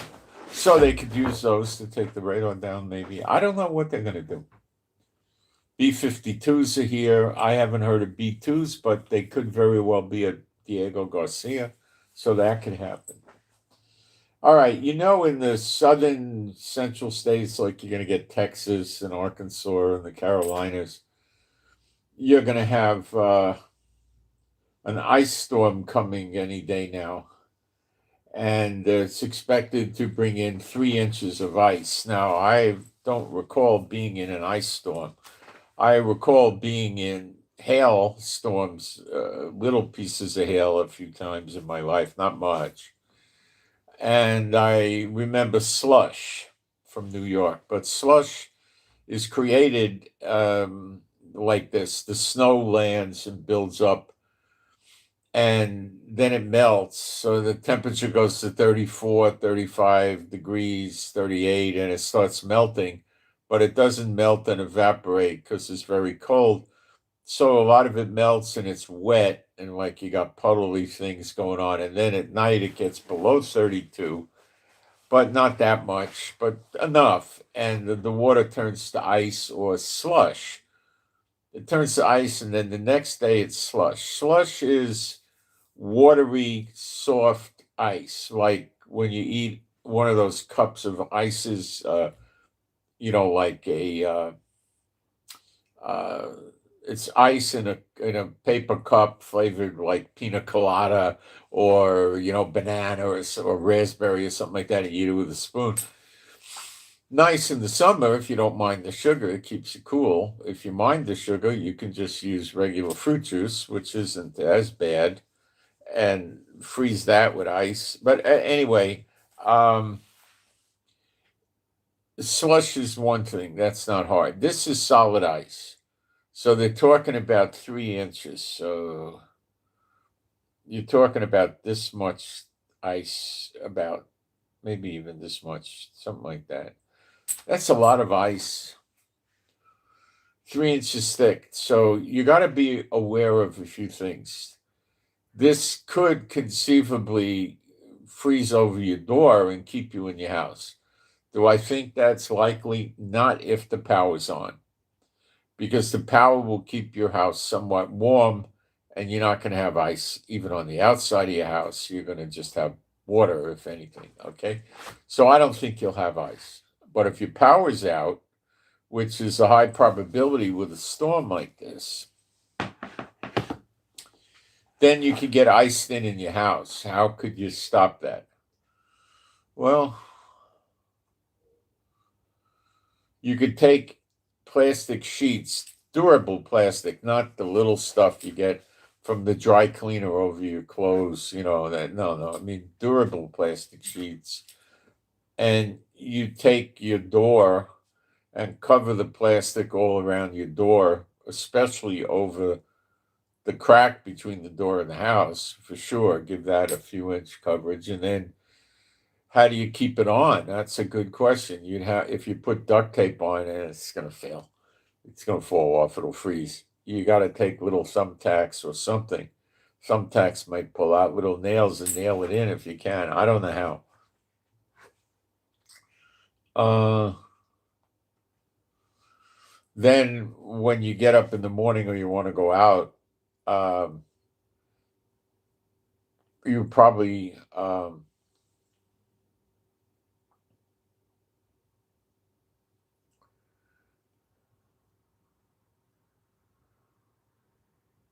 can try pulling on the door, and it may just knock the ice off. Or I'm not sure how to do it. You could always buy a cheap little Benzomatic type blowtorch. They're about this big, and they got little cartridges of gas the size of a CO2 cartridge. Buy a bunch of those cartridges and just take it. Be careful you don't burn or sear your house, and just hold it near the ice, and you'll melt your ice. And then you could open the door, or you could chip away at it with a chisel and a hammer or a screwdriver. Now comes the car, and the thing with the car you got to be the most careful with is the car doors getting 3 inches of ice, and you can't get in the car. So what you could do with that is wrap this heavy plastic around the passenger compartment of the car by rolling it under the car and then picking it up on the other side and wrapping it around, so it'll stay on during the storm. You could just tie it in a knot or something, figure out a way to keep it on. But if you're using duct tape, the duct tape's going to freeze and not work, so you can't use that. You can't drive nails into the car. You could use rope and tie rope around it, but the rope is going to freeze solid, so that might be a consideration you don't want. And this is going to probably let you open up the door of the car. So I don't know how you're going to get the plastic off without breaking it. The idea would be then you could get inside the car and turn the motor on and just let the thing run for 10 or 20 minutes with the heater on, and it'll soften the ice up on your windows and windshield. Well, you could gently just push the ice off, I'm rather sure, because it'll get watery. The contact between the ice and the window will be watery because you've got the heat in the car, and you just shove it off. It can dent your car. You got to be careful, and you got to push all the ice off the rest of the car, the headlights, the tail lights, and all that. If you take your hose and if you've got water in your hose and your water is still running and it hasn't frozen, and you turn your hose on and water comes out, just wash the car, even though I know it's wintertime and all this stuff, right? But the water will melt the ice off, and you'll be able to get the ice off, and you'll have a little layer of water on your car, and that's no big deal. Just take paper towels or a towel and wipe your windows real quick to get the water off the windows, and that's it. You'll be okay. Now, what about driving around? Well, pieces of ice are going to be falling from overpasses, overhead train tracks like subways in New York or Chicago.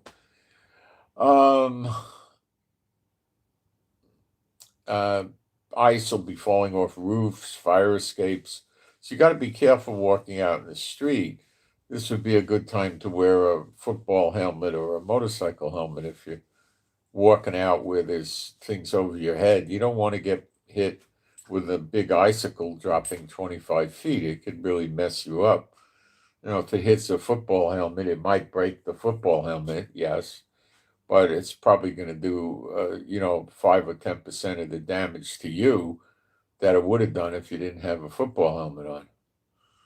Chances are it's probably not going to break the football helmet unless it's a pointed spike anyway. But ice could be heavy, ice could be dangerous. Driving is something I would tell you not to do. I've driven in enough snow and ice that I know how to fishtail and I know all about that, but it's still a scary thing. And how in practice are you? How much experience have you had about that?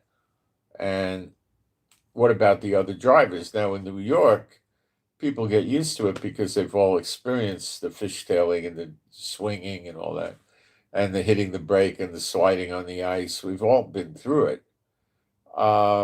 But we still have accidents. Well, people in New York still have accidents with that. You got to pump your brakes, but what you really need is the tires that have the little studs in them. The studs used to be made out of metal, but they stopped that real quick because it digs the street up. Now there's some sort of a plastic in there, but that's enough with the weight of the car to grip the ice. But it's great if you have that, but what about the other guy that doesn't have it? It just skids into you.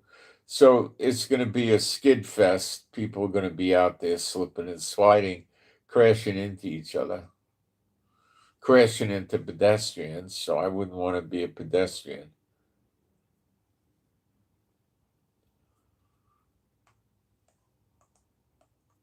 Now, what about putting snow chains on? Oh, yeah, they work perfect on ice. Yeah, they work flawlessly. But you could get a ticket in a lot of areas for ripping up the streets with the chains, but they work good.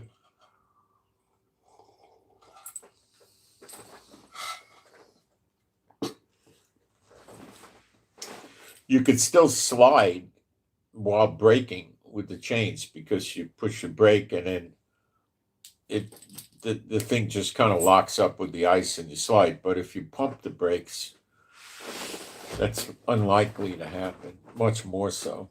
But okay, so that's a problem. So it's easy to not drive. Just go to the store and buy your bread and your milk and your eggs and your cereal or whatever you need for a few days. What are you going to need? 3 days, 4, and stock up. And then you don't have to go to the store. Work, you might have to go to work, you might not. It depends. A lot of people aren't going to go to work the first day anyway. Now, it's going to depend what happens after day one. Does it stay cold? Does it warm up and the ice melt? Does it warm up enough to melt the ice? Then the temperature drops and the water freezes and it gets worse? It could. Probably not, but it could.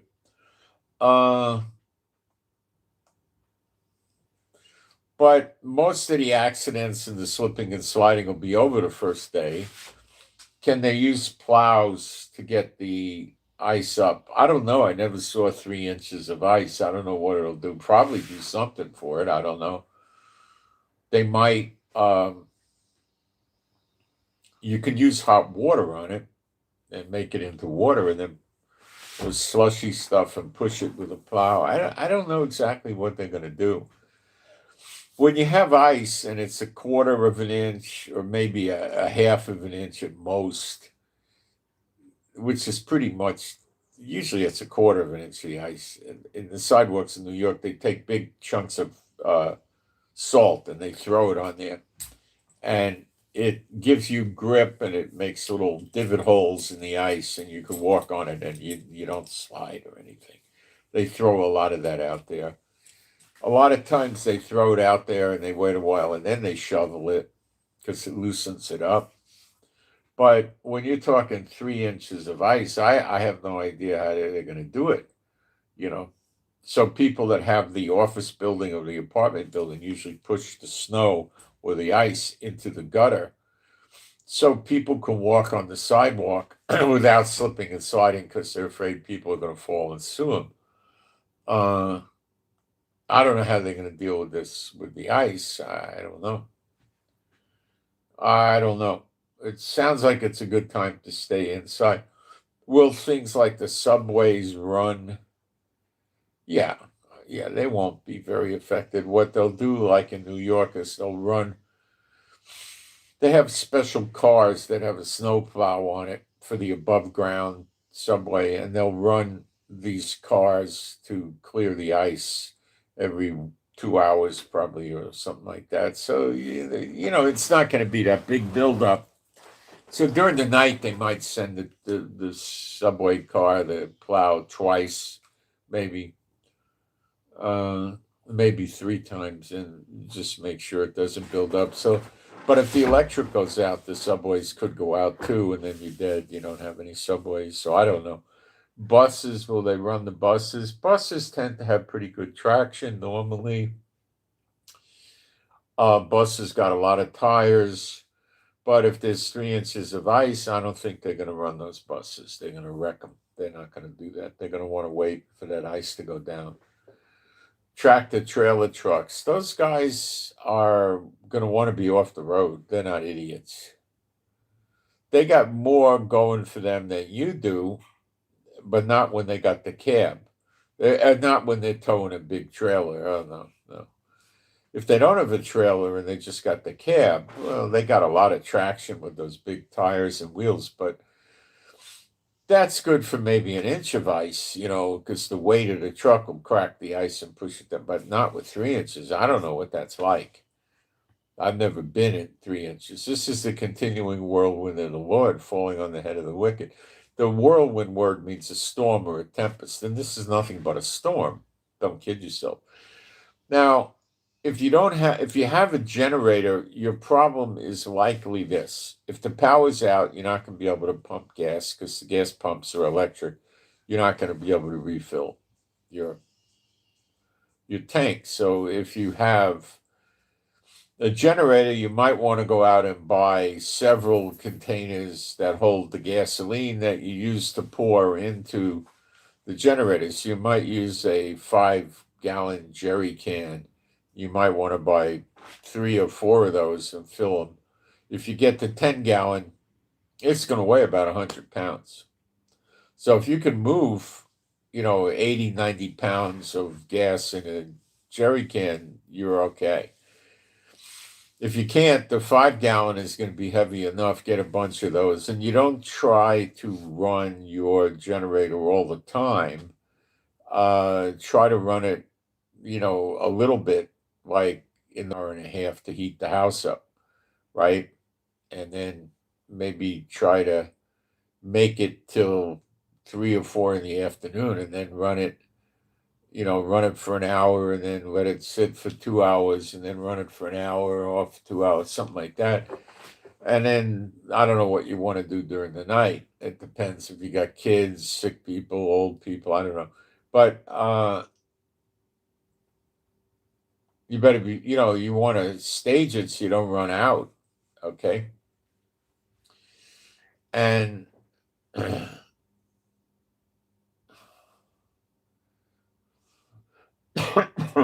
for water, because the water may shut down, what we did in Florida is you'd fill your bathtub up with water and have a pail, a bucket, or something like that. So your bathtub holds quite a bit of water. So when you need to flush the toilet, there might not be new water coming into the toilet because the water line is frozen, but you take the water from the bathtub and pour it in the top of your toilet and then flush, and you'll be able to flush your toilet. Now, could the lines for the flush to go out be clogged or frozen? Probably not. What you could also do when it gets cold like that, because it's going to be cold from the surface, turn your water on a not just a drip, drip, drip, just a very small, steady stream of water in maybe of your sinks, or maybe you do it in 2, I don't know. And that flow of water should maybe keep your water lines from freezing. So it might work out. Because a lot of the water lines are quite deep in the ground, and 3 inches of ice on the top isn't going to be any different than 3 or 4, than 2 feet of snow or something like that. It's not going to. So your water may run. Your water usually runs during a blizzard, so it could be the same thing. You should be okay, but keep the water with not just a drop, drop, drop. That might work, but it's dangerous. Just a little drizzle, a steady movement of water, and that keeps the water moving in the pipe, and it's probably not going to freeze. Now, if this happens and it goes down to -5 degrees Fahrenheit or something, I don't know what, all bets would be off, I guess, but it still probably will work. So let's say you have no power and you don't have a generator. What I did in America is I think I got them at a Walmart, I'm not sure, what's called a car sleeping bag. Okay? They're square, they're not shaped like a cocoon, and they don't have a hood to come up over your head, and they don't come up over your shoulders usually, or they can come to the shoulders. They just come like this. They're rectangular shaped. Okay. I had one for years when I was young. I used to sleep on it as a comforter. And then if it was really cold, like in San Francisco, I think I was using it, I would zip it up like a sleeping bag and get in it, you know. These things are designed not to sleep outside in the wilderness, to sleep inside a car or a truck, or even, some sort of camper where you don't have a good heat setup, right? And, they're not designed to protect you from the wind. They're not going to be windproof, and they're not waterproof. So it's perfect for the house. The house isn't that bad. You got to understand. The house has It's not wet and it's not windy and damp normally. So you got a big edge over being outside. Okay. Now, this is probably going to kill a lot of animals. They're going to have trouble finding water to drink. Now, I don't know how many days this is going to last, but you've got to make sure that your pet's got, to drink, and you want to keep them inside. You don't want them out in this. They could fall on the ice and break a leg or a hip or who knows what. You want them in, and then they're going to have to go to the bathroom. So you're going to have to maybe, if you got a yard, you can, chop up the ice and they'll be okay. They're not going to want to stay out long in ice. Usually they're going to, unless you got a husky or something, uh, they'll go out. Even like a golden retriever with hair this long in the winter will maybe want to stay out 5 or 10 minutes, and then that's all they wrote. They're going to want to come in the house. They're not going to want to be out there. A short-haired dog. I mean, a lot of dogs will go out there, take care of their business, and come back in less than 5 minutes. They're not going to want to be there. Initially, they'll be curious about it, and then when they realize, oh wow, this really makes me cold, I better get on with my deed. What I got to do, and then get back in the house. I don't like this. They're not like us. They don't look outside and say, oh, this means I'm going to be cold. Now, some dogs do that are used to it, but okay. So, if you're really worried about being cold, do you need a sleeping bag? Well, it depends what kind of covers you got. Okay. If you got a bunch of good covers, you can use the covers. Now, you can always sleep with heavy clothes on and put your covers on over that. And you can walk around the house with clothes on. Now, you can fill all your bathtubs up with water because I doubt you're going to be taking a bath if the power's out. Okay. I don't think so. Now, that's not really drinkable water because you got all sorts of stuff from human bodies and soap and shampoo in the toilet in the bathtub. Now, sure, you could scrub your bathtub clean with a brush and some kind of soap, and use the shower head and clean it.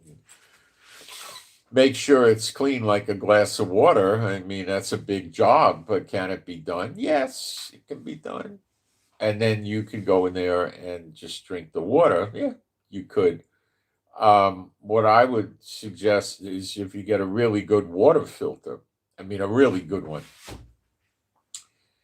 you could take the water out of the bathtub and run it through the filter maybe twice or something, and you should be okay. But again, you can just get empty soda bottles or pails or something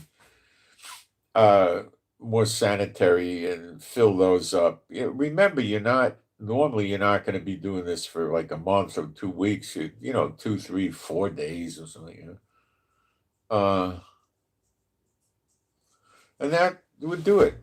That'd be pretty much all you need to do. Not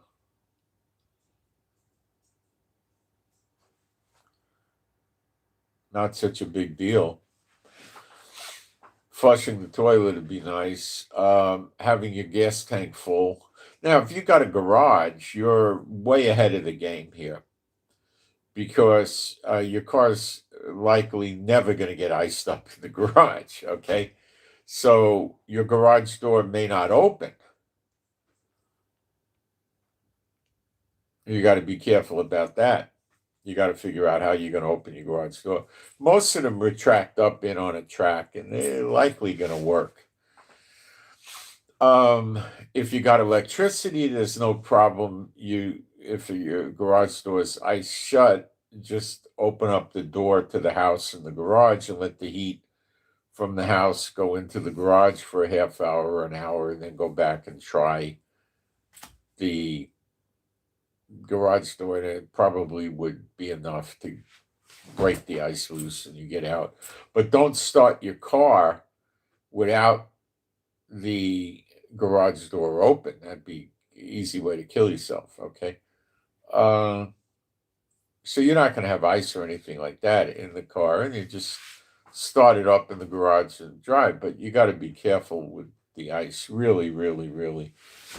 You don't want to stay on things. So these car sleeping bags are usually rather inexpensive. So if you don't have good blankets and a good setup, just go to a Walmart kind of store or someplace that sells sleeping bags and look for car sleeping bags. That's what they're called. Or you could an inside sleeping bag because they're usually very inexpensive. And you want to look now. Some of them are for like 40 degrees. They have summer bags, that are for like 50 or 60.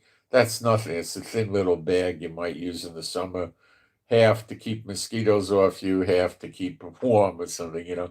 But you want one that works down to about plus 20 degrees.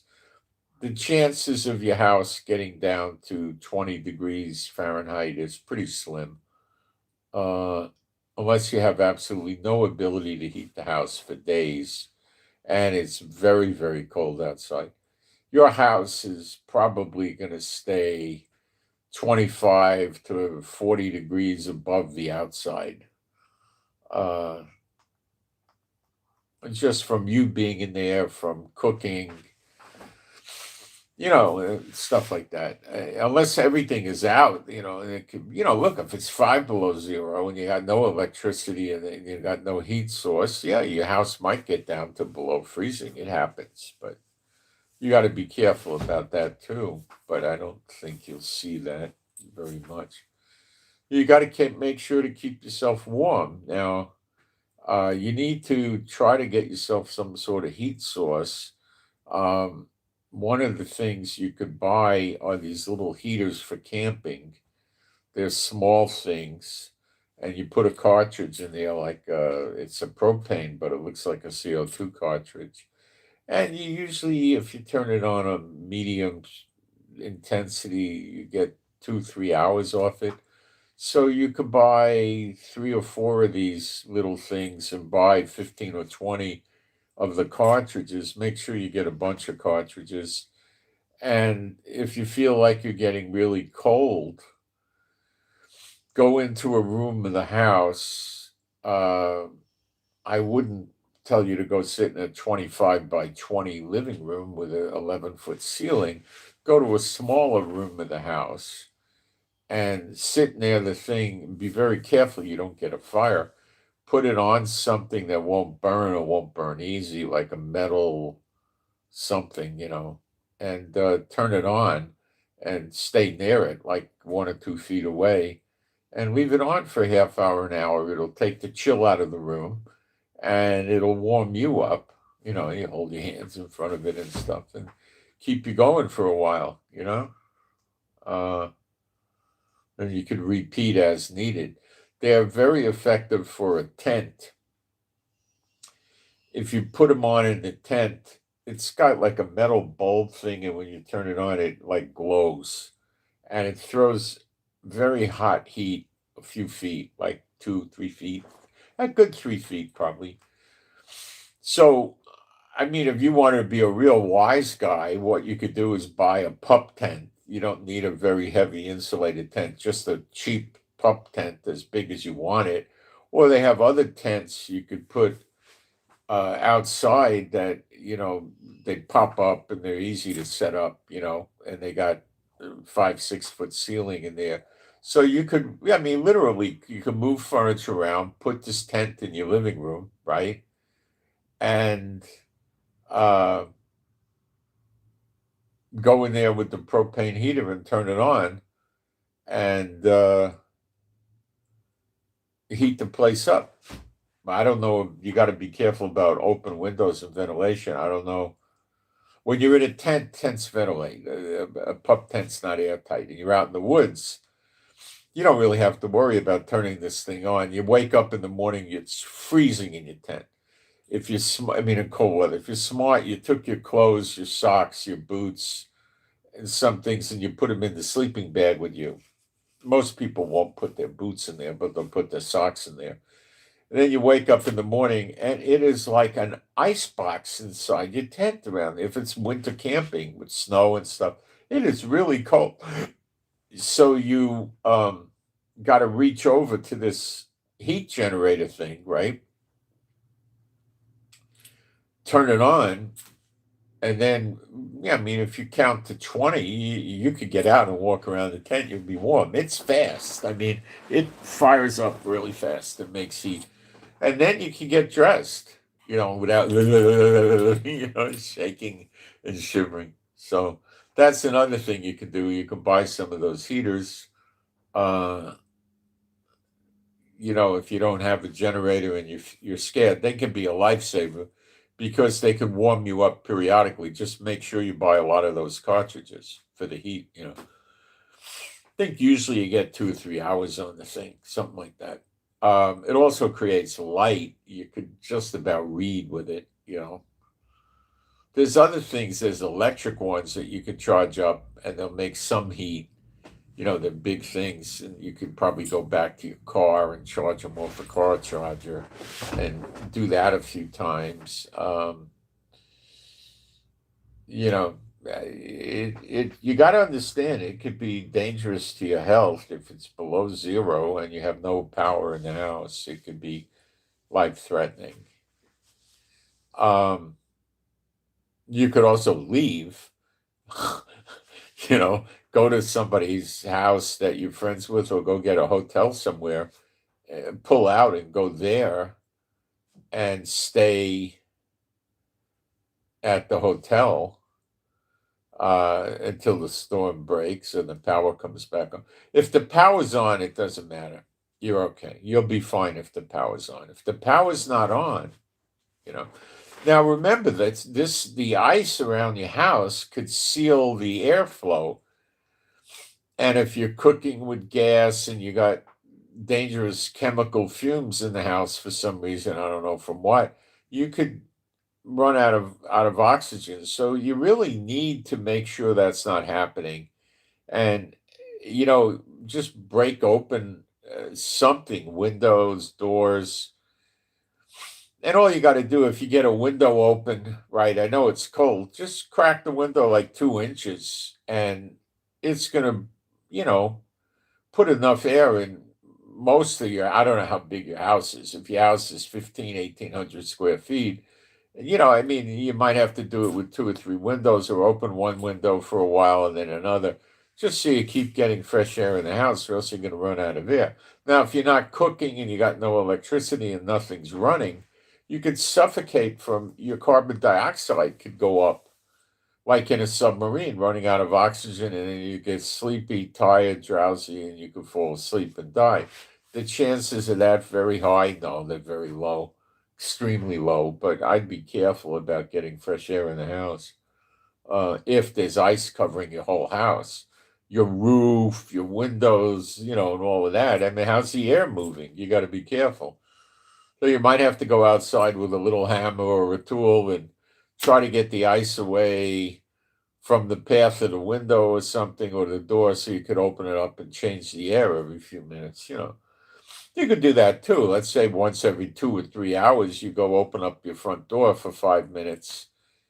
That's going to change the air in the house to keep for a couple hours. You got to be, watch yourself. I don't know what's going to happen with this thing. It could be very scary, and it may not be scary. It may, it's all going to depend if the power goes down. If your power lines are outside, like in New York, they're underground. So what happens when you get a blizzard? Nothing. You got heat. You got 3, 4 feet of snow. I used to be as a kid there. There'd be waist deep snow as a kid, so it wasn't that bad, but 2, 3 feet of snow. Do I remember the power ever going out? No, it was underground. It wouldn't happen. The power would stay on. The water lines are underground. They'd stay on. But when you're talking with, the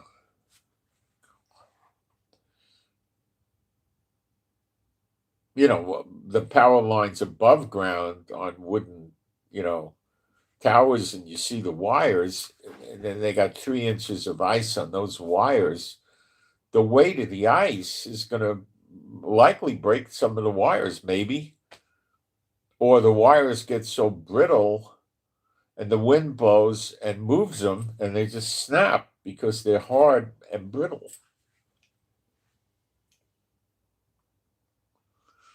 It could be that it takes a week or two to restore electricity. Parts of Florida from hurricanes were down 6 weeks many years ago. I remember that. They went down for 6 weeks in some places till they could restore the power. I had a friend that was running a generator for 6 weeks. He ran it in the garage. So you had to keep, I think what he did is he kept part of the garage door open, like a foot or something like that. And he had the generator exhaust thing near the opening. So people would probably not want to crawl under the opening. So you didn't want somebody stealing the generator. You just put the generator out in your driveway. You go to sleep, some idiot will come rob your generator. So he did that. And see, when you leave something out in the street, like your car in your driveway, they might steal it. Let's say you had a Ferrari, okay? They come steal it. All right. But if you put your Ferrari inside your garage and shut the door, what you need to do is make sure there's no windows in the garage. There's no windows from the side. There's no real windows. If there are, you got to cover them up with something so you can't be seen. You can't see in. And if the garage door has windows, you got to cover them up. You can just tape paper over it. It doesn't matter. So nobody can see in your garage. But if you had an expensive car in there and they wanted to rob it, now they're breaking into the garage. So now you're talking about breaking and entering a house, not just a car. The car theft is there. But now, if they're robbing your car, can you really shoot them? In some states, maybe, but it's an iffy thing, right? Can you walk over there and smack them around and punch them in the head and kick them in? Yeah, that you could do, you know. But when you start picking up deadly force, the police are going to look at you one way if you went and the guy's trying to rob your car and you know, now most people are afraid the guy's a car robber, but if you know how to fight, you could go after the guy. And, you know, you'd only go after him with a weapon. I wouldn't necessarily shoot him. You could yell at him to get out of there or you're going to be sorry and look at him straight in the eye, you know, from not a great distance away, and he's going to decide if it's worth it. And the chances are 90% he'll run away if he sees you're coming for real. He doesn't want to be there. But if you just go out there with a shotgun and drill him, you can have a lot of trouble because where was the threat to your life? You know, but if he breaks into your garage, technically he's breaking into your house, right? It's attached to your house. It's part of your house. There's a door from the garage into your house. So it's like breaking into a bedroom. And, you know, now a prosecutor could say, well, the garage door from the garage to the house had a deadbolt on it, you know, and crap like that. Yeah, but people put deadbolts on their bedrooms too for protection if someone breaks in. So they're changing the punishment that will be dealt out to them if they decide to break into your garage to steal your car. And they don't know what they're getting into because there's a lot of times an alarm in the house. So they get into the garage and they break a light beam or something like that. And now there's a signal going to the alarm company to send the cops over there. They got problems, you see. You're not going to have the same type of an alarm with a car. What you're going to have is a car alarm going off, and a lot of these characters can disable the car alarm very fast, and the neighbors just think somebody forgot and the car alarm went off and they shut it off, you know. But when the house alarm goes, and I know people like in Florida, they had this, you know, where the car alarm went off and went woo, woo, woo. Well, a lot of these people disconnected that. Okay. I was in redneck territory. So if the house alarm went off, they wouldn't know there was an alarm. They didn't have signs outside. They wanted the guy to come in and get caught. And that would be that, you know. So they'd break into the house and they'd be sitting there, you know, pouring the scotch or the wine and going through the stuff in the house. And the next thing they know, they got 4 cops at the house with the guns out telling them to lay down on the floor. Not a good thing. What are they going to do? There's 2 cops in the front, 2 cops in the back. They're watching the sides. They're like on all 4 corners of the house. They're telling them to come out. If they don't come out real quick, 2 more cars are going to pull up with another 4 cops. And then comes dogs, and it gets bad. So yeah, there's going to be crime with the icing, but not in the beginning, because the crooks aren't going to be able to go out. What they're going to do, if they got any money at all, is they're going to shoot up and stay home. And if the heat goes out and the house gets real cold, they're going to shoot up to not feel cold. And then they can go to sleep and never wake up. That's the plight of junkies. In New York, they would, in the bad weather, a lot of them would have no place to stay, and they'd have enough dope to make it through the night, and they would shoot up and stay in a doorway, and the doorway was a heated building, and they would make it through the night that way, because they'd be out of the wind, out of the rain, and get some heat, And a lot of times the police would drive around, and when they would see that, they'd pick them up and bring them to a shelter. They wouldn't leave them out there, because a lot of them died doing that. Alcoholics would do it too. They would get drunk and lay down in a doorway and die. So I don't know how bad this storm's going to be. They're going to scare you because the viewership of the weather channels gets very high when events like this, hurricanes, floods, and storms and things like this come. I don't know how serious it'll be. It sounds like it's going to have some seriousness to it. I'll be right back. It likely can knock out the electricity. That's the bad news.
So you guys might know more about the progress of this storm than I do.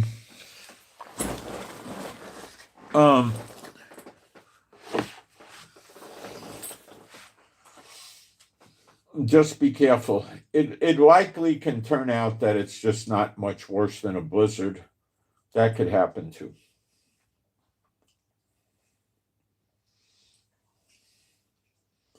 But the bad thing is the ice will be on the lines that carry the electricity on the poles, and they'll freeze, and the weight of the ice and the freezing around the lines could break them. Just like with hurricanes, the wind rips the lines down, trees fall over the lines, same thing. So is Trump really going to blow Hamas up in 2 or 3 days if they don't disarm? I don't know. He might do it to try to scare Iran. If he has Netanyahu do it, it'll scare Iran, but not much.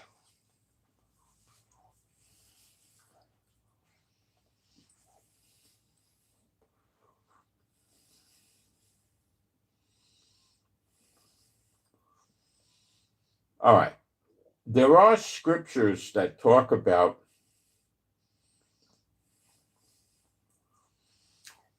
God destroys all the armies of the world. It says that. I don't remember the verses.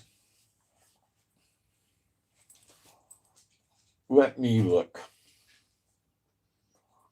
Let's search for it.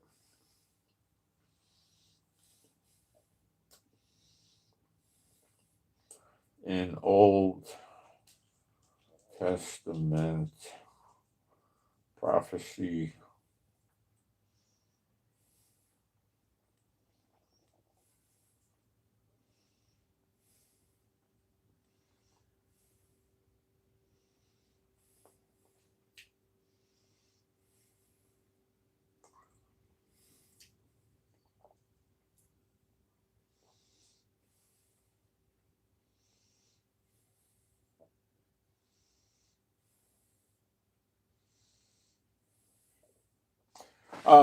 Another way to keep warm, you guys usually have 1 or 2 cars. Make sure your cars are topped off with the gas. You can always go out there and sit in the car for a half hour, an hour to warm up every now and then. And that'll make a big difference, believe me. But don't sit in the car running the engine with the ice covering your car, because you could suffocate yourself. So you just got to get that ice off the car and then crack windows or something.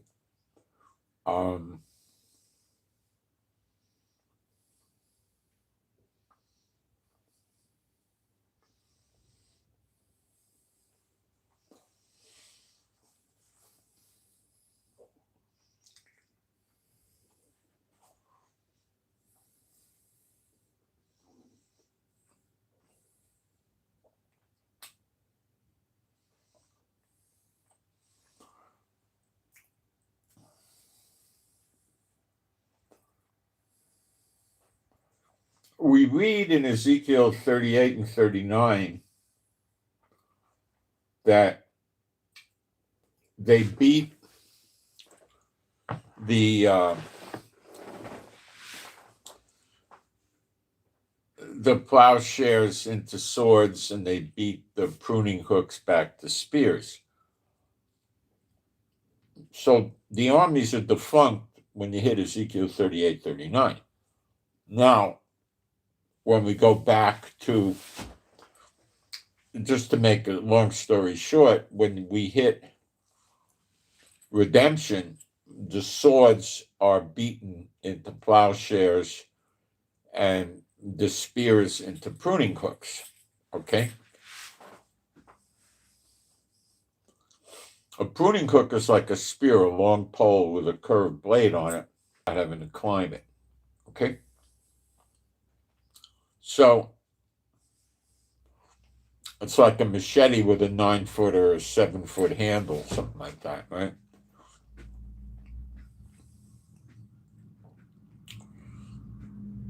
So that's when the armies are gone, but they're beating the weapons into tools because the weapons are still there.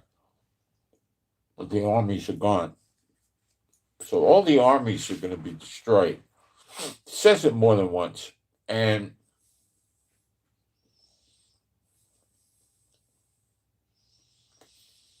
I don't see any reason to give Israel an exception on this. I'd have to go back and look. Maybe it says all the armies of the heathen. So maybe Israel still has an army, but I think it might not. The problem with Israel is they trust in their army. Oh, their Air Force, They trust in Trump's army. It's all wrong. That has to stop, and it's not stopping. It needs to stop.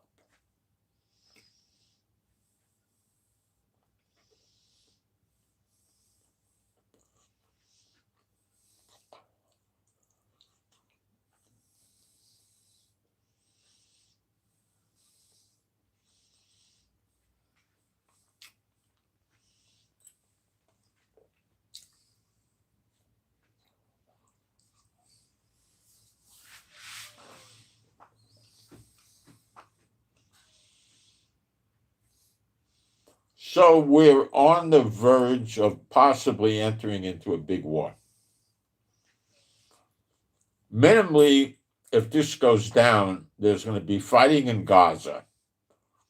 Hezbollah will try to rise up.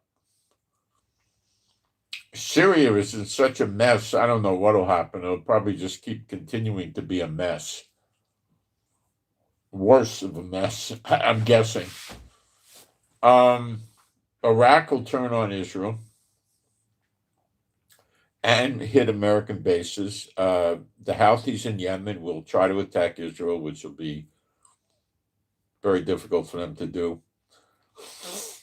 And they'll attack the American bases and the oil-producing countries, specifically probably Saudi Arabia. They may go after Jordan.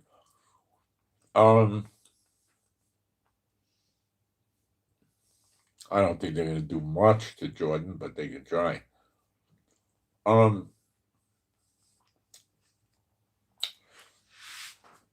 dead bare bones minimum would be Iran, Iraq, and Yemen, and a little bit of fighting from Hamas, tiny bit, and something maybe from Hezbollah. Turkey, I don't think will do anything. Egypt, I don't, not right away. Now, we're in recompenses, which is not a year. The word is shanat, which means more or less like a prophetic period of time. We don't know how long it is. You will not know the day or the hour. All right? So we don't know how long it is.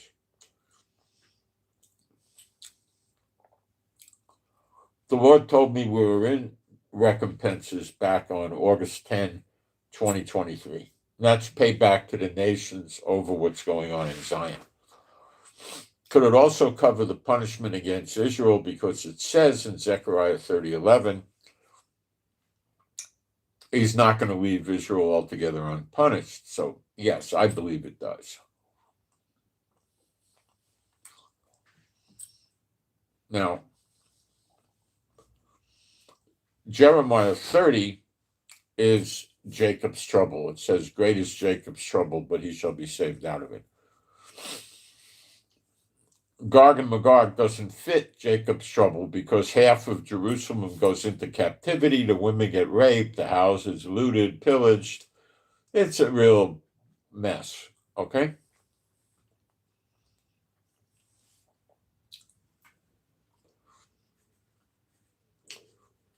God seems to punish the Israelites by 2/3 getting cut off, not the enemy. In Jacob's trouble, Zechariah 12. So that's what it looks like to me. So, recompenses could be to the enemy too, because if you're an enemy of God, you're an enemy of Israel. Even though you're an Israelite, you're still an enemy of Israel.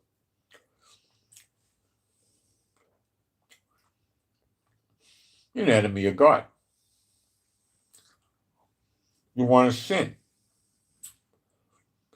Oh, you might want God to protect Israel, build Israel up, make you rich, and then you're still going to go around with your adultery and your lying and all that other stuff. That doesn't work.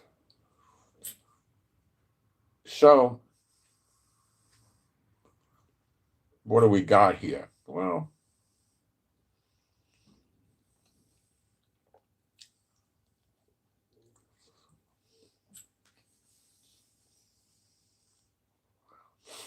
we've got a mess. And it could knock out the Israel army. Now, I don't know how many, listen, I'm not sure Trump or Netanyahu or MI5, 6, Mossad, CIA, all these intelligence agencies really know how many missiles Iran has, at what range and what size warheads. And I don't know if anybody knows other than Iran.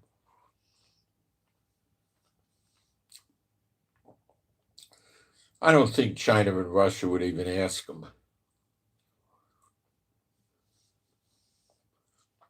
If they were giving counsel to them on how to run the war, then they might ask them.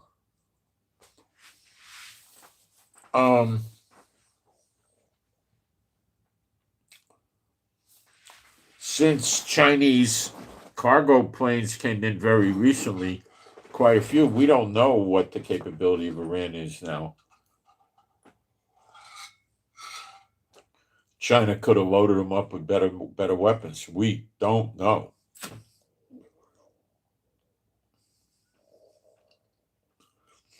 It's not that hard.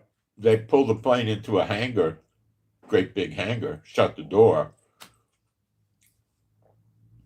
unload the stuff onto trucks, and drive it away. Covered trucks. How are you going to know what it was?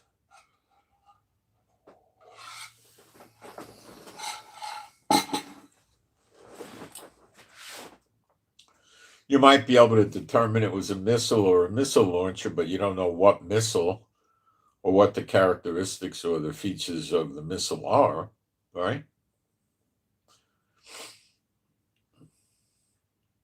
But Trump has Germany, France, and the UK in on it. They're the ones that instituted the snapback UN sanctions that are punishing to Iran. So they, of their own accord, had a lot of problems with Iran. And probably afraid Iran would be coming for them one day over the snapback. So they want to do it preemptive. You know what I'm saying? Okay. So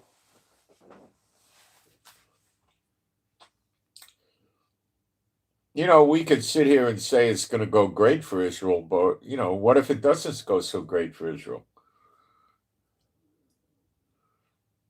But it's always going to go great for the right people in Israel. Okay, so like what? Like the military gets it. Like Iran really has a lot of missiles, and they hit the military bases in the military, and they bust up the military. And Israel is in a very weakened condition, and America goes down. Or America just gets mad at Israel and refuses to help Israel, which is pretty much going to be the case. And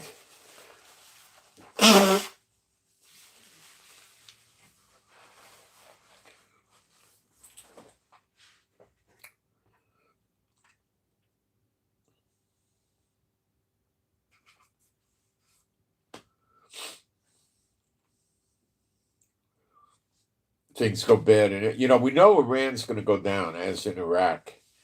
But do we know that Iran and Iraq and maybe pieces of Syria, Elam, go down? And do we know that Yemen goes down, which is Edom in the Bible, in Jeremiah 49? It's Edom that goes down. But did they go down before the daughter of Babylon or after the daughter of Babylon goes down? We don't know.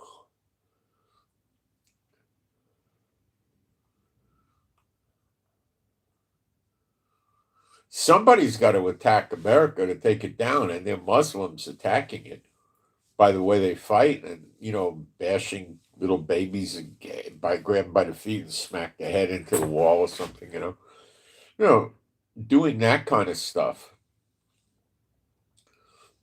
The only ones I know that do that are the Muslim warriors and the terrorists. You know, the Russians don't usually do that at all. I don't think the Chinese do it either. These are different kind of people.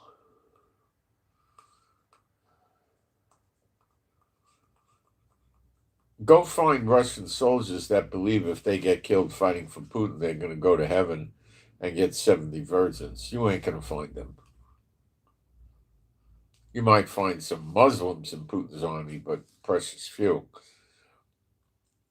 Find in the Chinese army, you're going to find any that think like that. They get killed for Xi Ping or Jing, whatever his name is, that they're going to get to heaven and get 70 virgins. No, they don't have religion. If they do have religion, they have Buddhism, so they think they'll just be reincarnated over and over again. They think rich people had good karma in a previous life, so that's why they're rich now. That's their thinking. I mean, it's a very interesting philosophy that or theology that the Buddhists have. The problem with it, it's just somebody's pipe dream, like Satan. It's not a real thing at all. It's like a comic book. Hey, wow, that's nice. Maybe Avatar'd be a nice place to live. I don't know. Or what are the other places? Oh, Atlantis. Or what are the other ones? Where the Amazonian women would live. That's all mythical places. I mean, about the closest we ever get to stuff like that are islands like Fiji or something like that, where it's a beach and it's got trees and produce and grows fruit, and you can go fishing and the weather's pretty good. But when it gets bad is when an earthquake hits or a hurricane hits. It's pretty ugly. Um, if you're on a small island that's 5 miles across and hurricanes come in with 30-foot waves and stuff like that washing ashore, well, you got to have altitude to go hide. And, then you got the winds. The higher up you got, the worse winds. It's rough. You know. I remember a neighbor I had was working in Nassau selling something. I don't remember, lumber maybe or something. And he told me one day it went down to 42 degrees and the people put on every stitch of clothing they owned. You know, most of the people that live in these islands over there, and some of these, I've been on most of the Caribbean islands, some of them are just beautiful. Um, the water, you could see down 10, 15 feet in the water. It's so clear. The water temperature's nice. Now, there is stuff in the water that when they see you, they think they're at the buffet. They got these fish called dog snappers. They could be pretty big. And they'll just sit in the water and a few feet away and they'll stare at you, right? And they could move like, they could cover 3, 4 feet, I think, about like that. And they'll just charge them, take a bite out of you. They might take a bite of your arm, your leg, or your stomach, or something like that. It's not going to kill you or anything like that. But now, when they take the bite out of you, they want to know what you're about. So generally, I understand they'll go away. Um,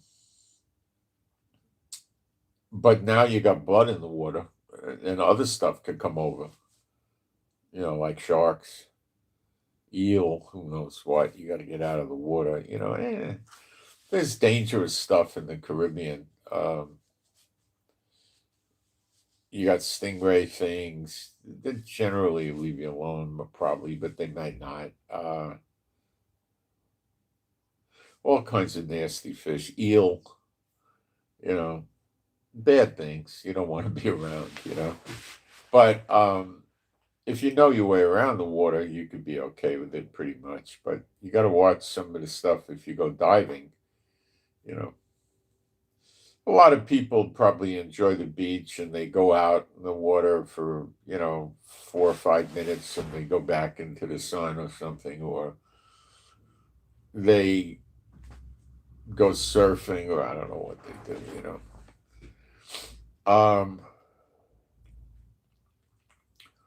If you're in water that's not over your head and you could walk, maybe like even this deep or even this, like this, and something happens, you're in pretty good shape. You could run. Like if a shark's coming, you could run to shore, and there's only so much the sharks could do, and then they ground themselves and they die, unless somebody wants to pick them up and help them get back into water.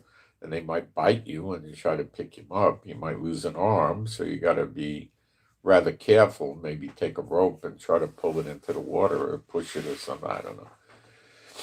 Uh,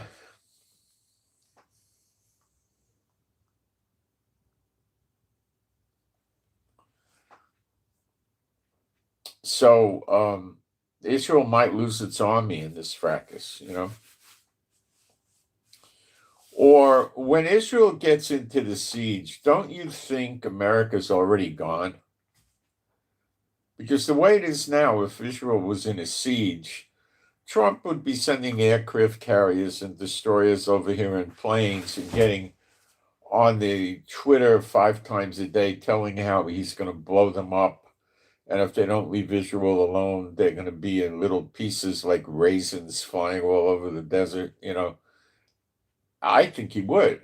And I think he would, start having planes blow the enemies up on the borders of Israel. So it appears that Trump and America are not there anymore. It doesn't appear to me that the daughter of Babylon is attacking Israel, though it does say that America will do evil in our sight here in Israel. So maybe he's filling up this board of peace with the enemies of Israel, and he's actually going to side with them and become an active enemy of Israel.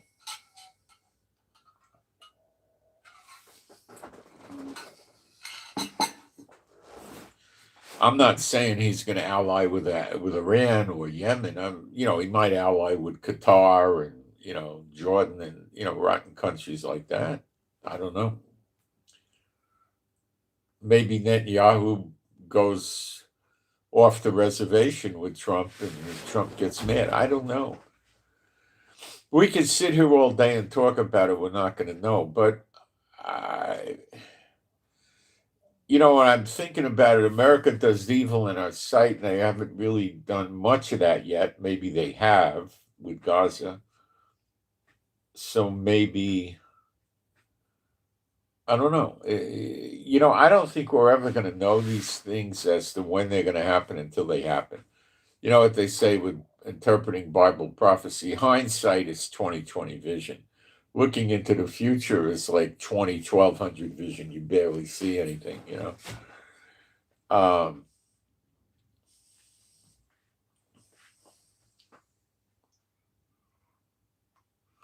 it could be America gets it before us.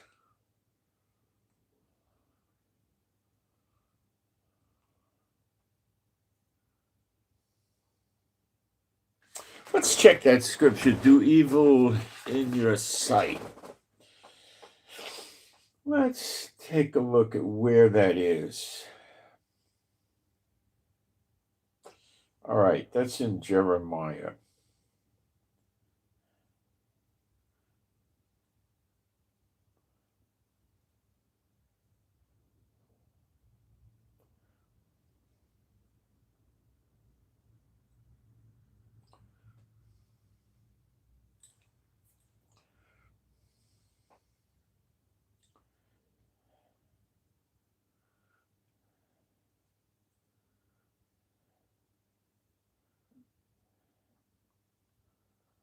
Do evil in your sight. Let's get the verse first.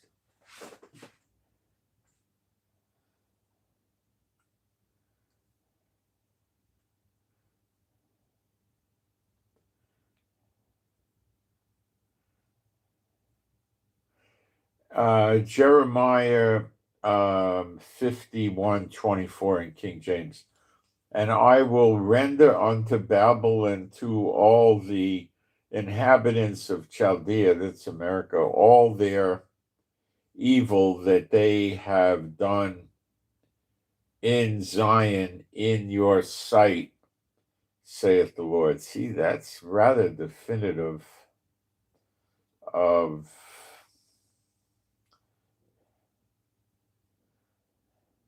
it's saying, well, the evil would be committed knowingly because it's in your sight.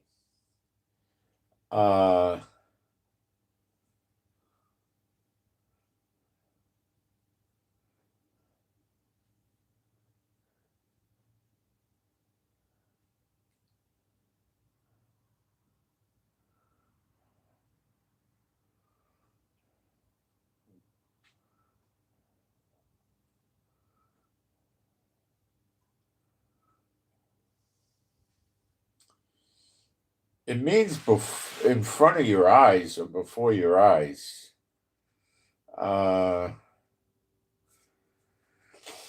Let's try going to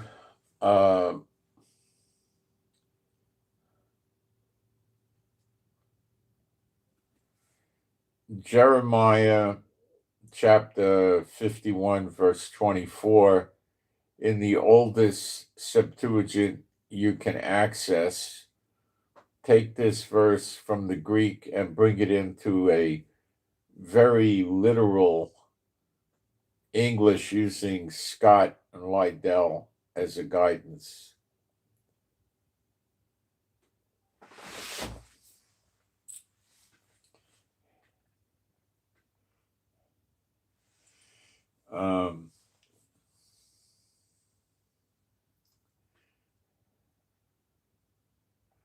This is the Codex Vaticanus, the Alexandrinus something text, 4th or 5th century AD, I guess. Let's see. I don't want it in the Greek.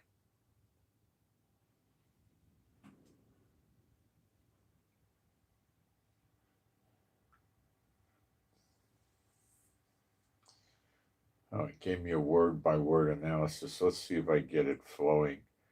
And I will repay to Babylon and to all those dwelling among the Chaldeans all the evils which they did in Zion before your eyes, says the Lord. Well, the way I read it this way, it's he's paying them for all the stuff they did in the past. So it doesn't necessarily have to happen anymore. What did they do in the past? Well, Biden cut our weapons off. Nixon cut our weapons off during a war when he wasn't supposed to. He made us wait 5 days to see if the Arabs were able to knock us off or not. That's true. We did in 1973.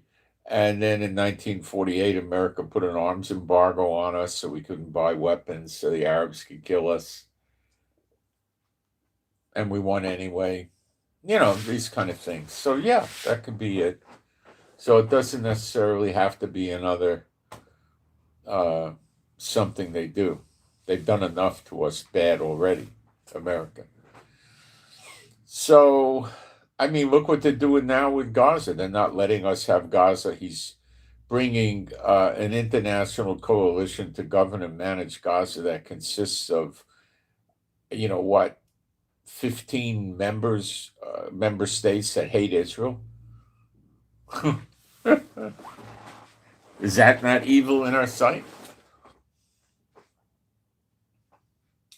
So the daughter of Babylon can't go before the siege, because I don't think there would be a siege if they were still around, and the siege is close. So this could be the end of the daughter of Babylon. Now, Trump may not attack on Saturday or Sunday or Monday or Tuesday. He may try to push it off still. He's scared. He doesn't have his little demonic friends helping him, so he's trying to work his way through it. He's scared, and he's trying to take the world over now. He's bonkers. This thing, he wants to start a new United Nations where he's the lifetime chairman, and he himself can veto. Do you know how nuts you got to be to try to pull that off? Yet countries are falling for it, and they're signing up with him. Well, there's got to be a reason they're signing up with him. I don't know what the reason is, but it sounds pretty wacky. Let's see how long this ice storm is going to last anyway. Hold on. The coming ice storm in the coming ice storm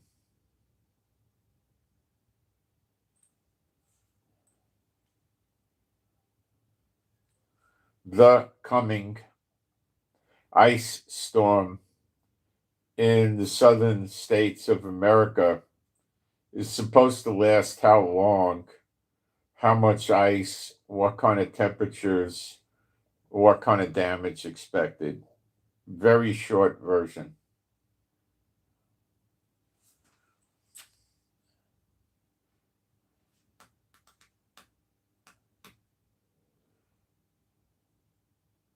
It's working. I made more progress with the AI, by the way. I'll tell you what I found.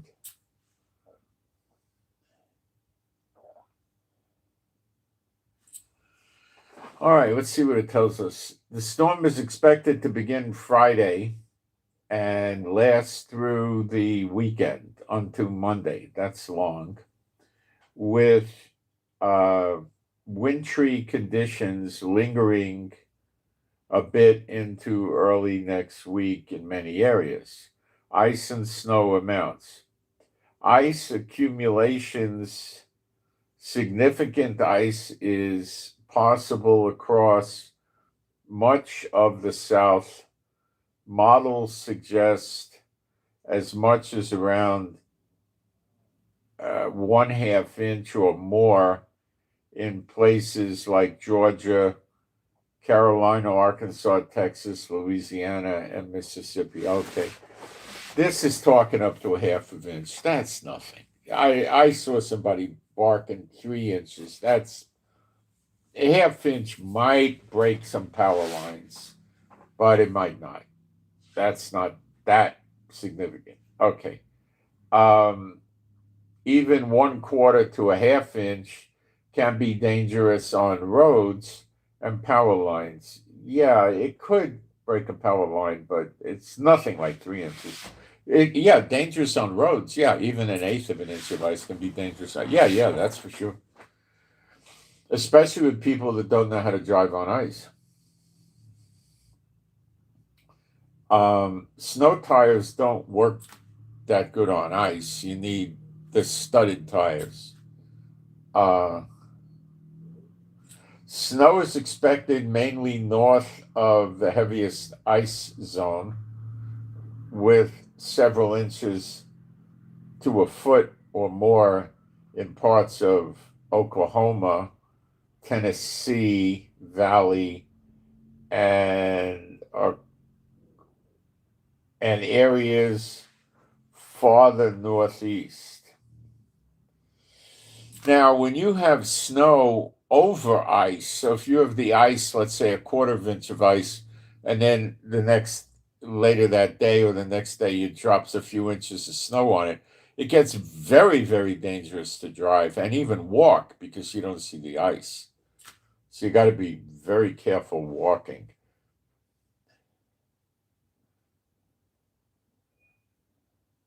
Below freezing temperatures, lows in the 20s,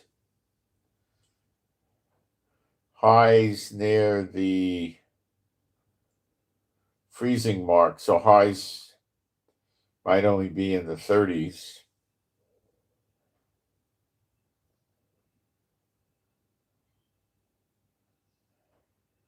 So they're talking like it might be 22 to 35 degrees. So your house is, if the power's out, it's going to be very dangerous. So again, if you fill your car with gas, and a lot of people have two cars, but even one, you can go out there every few hours and warm up. Just make sure you open your windows so you don't suffocate, because the snow and the ice could trap all that stuff in the car, and you could get, poisoning from the carbon monoxide. So be very careful, and don't keep the car. If you want to do it in the car in the garage to warm up, that's fine. Open your garage door at least a foot, so you don't have a problem, okay? If I was doing it, I'd open it 3 feet or 2 feet and sit in the car in the garage. I'd open it up to my waist or something. But then you got to make, if your car's been in the garage during the storm, it doesn't have ice and snow. You just crack a little bit of one or two windows and have your garage door open to some extent. You'll be fine. Uh,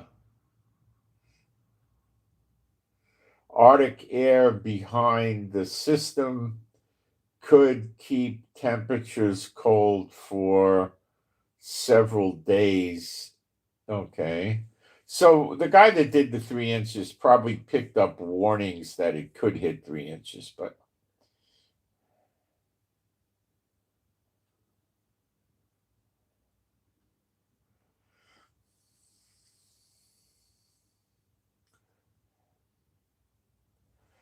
is it expected for the ice to be as much as 3 inches of ice? Let's see what it says. It'll scour the news. No, forecasters are not anywhere close to 3 inches of ice.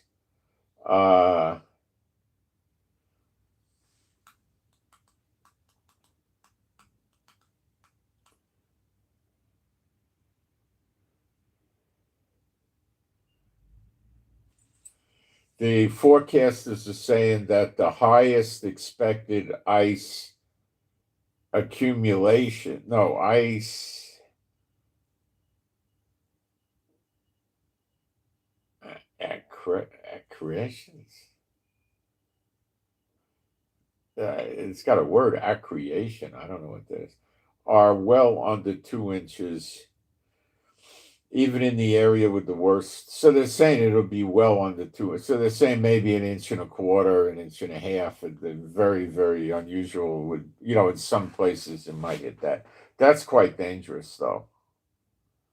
1/4 inch to 1/2 inch is pretty normal. We got more.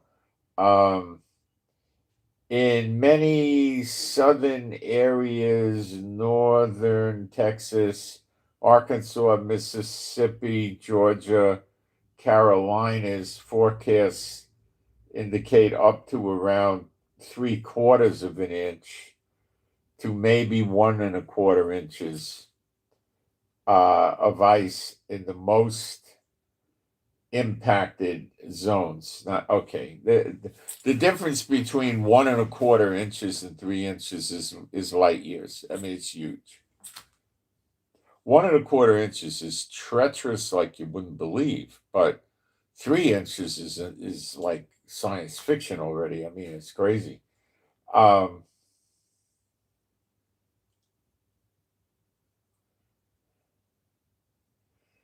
So I think they're saying the worst of it might be 1 inch, which I don't think I've ever seen this much ice accumulations on the road. That's about 1 inch. I've seen about that. I've seen maybe almost a 1/2 inch, maybe a 1/2 inch, something like that. Maybe 1/4 inch usually I've seen.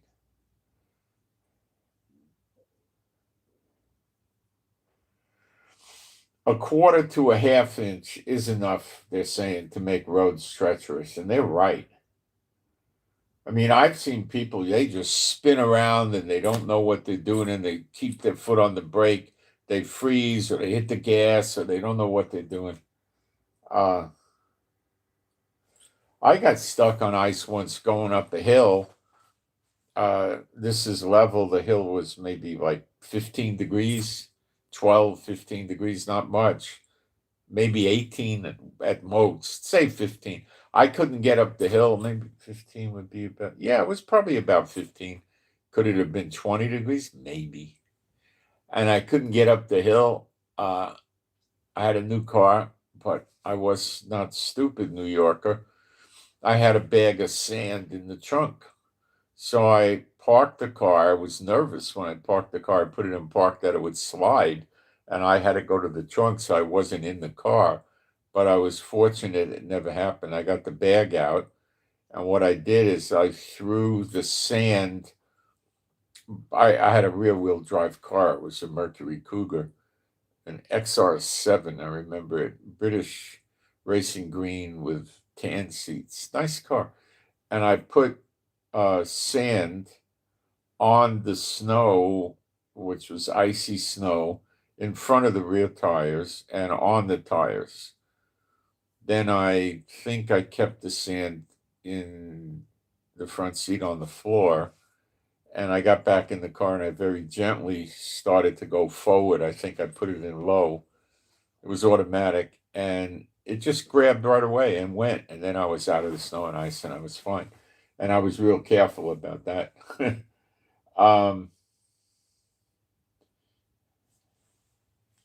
So I know about this and it could be treacherous. You could not, you just go, the tires spin and you don't move. And some people just keep them spinning because they think they're going to wear out the ice and get down into the snow. Now, if you got a 16th of an inch of ice, yeah, you probably will real quick, or even a quarter of an inch, you might make it, but that's not smart.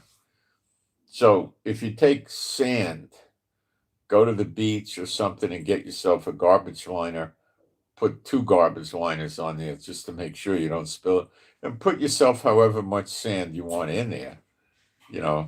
I mean, you should have about that much sand, or something. So you can get yourself out of there. Again, the way I did it was I was dealing with a rear wheel drive car, so I went under the body of the car and I threw sand down for about this much distance so the tires would grip, and then I threw the sand on the tires rather randomly just to make sure some of it got on there on both sides, got back in the car, put it in low, very gently, very, very gently started driving, and I just got right out, no problem. So that's how I did it, so you might want to try it the same way. Snow tires are going to do precious little. Now with the snow, yeah, they'll do a lot. But with the snow with an underlying ice, or let's say it snows and then the ice comes on top of it and then it turns the snow into some kind of ice, you're going to have a nightmare. So I would say, if you don't really have to drive, why drive? It's not just you. You could sit there and say, I know what to do. I'm great at this. I've practiced. I know.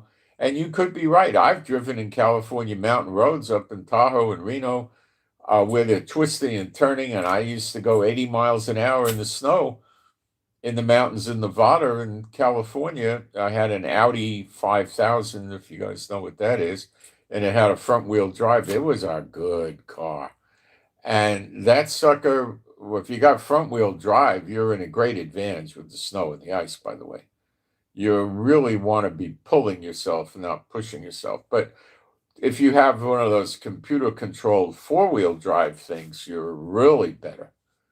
Then you're in pretty good shape. But you find that on Porsches and BMWs, and you don't find that on regular cars that often.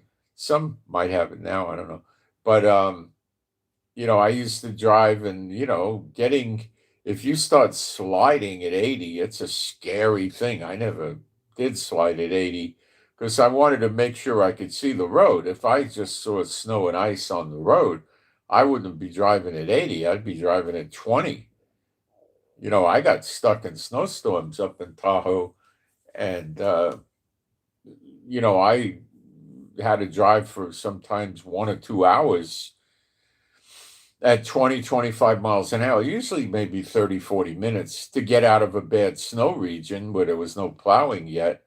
And you don't want to go. I mean, you'd never go. You'd have to be a madman to go 80. You'd have to be a lunatic to go 45 or 50. You just go at a slow rate of speed. And it's stressful, but, I used to do it. I used to do it with, a lot of times I did it with a Toyota Corolla, and also did it with a Buick Skylark. Buick Skylark is a real lousy way to go. Toyota Corolla wasn't that bad, but that Audi 5000 was built for it. I mean, that car was meant to drive in snow. I never took any of my Porsches or BMWs in snow, so I don't know what would happen with those. Those were Florida cars. I don't know what would have happened. No idea. And they were many, many, many, many, many years ago. So I don't know how they held up, how they, would held up compare. Now, the Porsches have computers. They got a four-wheel drive where they control the amount of power or torque going to each tire. So the computer can balance it so you don't skid and stuff like that. It worked. I mean, you're talking 20, 25 years ago, it was working. Today, it might be fantastic. I don't know. No idea. The best sports car I ever had, and I didn't know it back then, was Corvette for America because you got all the parts and the warranty and stuff like that. So you have a supercar that drives like, a pickup truck. You just get in and drive. Porsche's like that too, to some extent. Not as much as the Corvette. Today, the Corvettes are as good as the Ferraris and stuff like that, but they charge a fortune for them. They used to be cheap. The only thing I never liked the thought with the Corvette is that it's fiberglass, but now I think they're carbon fiber, or you could get a lot of carbon fiber parts on the Corvette, and that's sturdier than metal. Carbon fiber is considered better than having the metal. Now, back in the 30s and 40s, the metal on the car was so thick, like in the 30s, it was probably 3/8 or something like that, quarter inch anyway. I mean, it was really thick. So, they don't like to talk about this. They like to talk about airbags and, safety harnesses. But I think back in the cars in the 30s and the 40s, the body was so thick and heavy that if you got hit, you know, well, you would get pushed around and stuff like that. But I think your car held up better and you didn't get that severe of an impact because of you know, the heavy body metal. But I think the downside to that is if you're going at 65 miles an hour and the other guy is going at 65 miles an hour and you have a head on, you're basically hitting a wall at 130. I don't know how well you're going to do with that in any car. I've seen pictures of the Lamborghinis and the Ferraris and the Aston Martins, the very high speed cars, what looks like when they have a wreck, and it's really hard to even recognize that it was a car. They're so busted up. They don't hold up too good. People think, oh, it's a Ferrari, it's a Lamborghini. Now, their SUVs probably hold up really good. The, expensive sedans, the Rolls Royces, they're going to hold up good. They got very heavy bottle work. They weigh 5,500 pounds. They got very heavy work in there. They probably take it. you know, if you went back, I had a 57 Cadillac once. Now that thing was a tank. That thing was a tank. If somebody with a Toyota hit it, they'd probably crumple up against the door. I mean, it was, Now, if you went back to a 1938 Cadillac, my gosh, was that a tank? Oh, they were putting, I think, 12 cylinders in the cars back then. I think they were able to get maybe 16. So some of the Cadillacs in the late 30s was 16 cylinders. I think they got about 180, 200 horsepower out of the thing. Not a lot. So it wasn't a hot rod. It was a car to drive around the city, to go to, the restaurant, the office, shopping, go out to a club or whatever, right? Go to the golf course. It was probably meant to take trips for, maybe 20, 30 miles or something like that. If you were going to drive it from New York to Florida for the winter, it was probably going to be a pretty good car. They didn't have that neck snapping acceleration, but nobody did back then.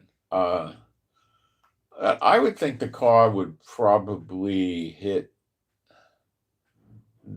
90 to 100 miles an hour. It take a long time, but I don't think they were safe. I think the car was probably safe at 50 because it had balloon tires and junky rubber and lousy brakes. Probably was reasonably safe at 50, maybe 60. I doubt it. I'd say 50 would be the outer limit. 35, 40 in the city, going to the beach or the golf course, it'd be fine. That's what the car was good for. Taking trips with the car, I don't know what people did back then. I think if they wanted to go New York to Florida, they went on a train or they went on an airplane. That would have been the way to do it. But once you were finished with World War II and the cars got good around 51, 52, 49 even, they would be driving them down to Florida, from New York and things like that. Those cars were getting, not so much 49, I'd say 53, even 51 maybe, but by 54, oh yeah. Yeah, they were able to go. They were at 54. The cars were safe at 60, I think. 65 would be the outer limit, I think. So they didn't have the interstates yet that were being built. So the speed limit was usually going to be 55, 60, maybe. That was usually it. Although places like Kansas and Nevada didn't have a speed limit, there were other places that had no speed limit. I'm old enough to remember driving in Nevada without a speed limit. Yeah, I was running between 80 and 90. I didn't want to go too far.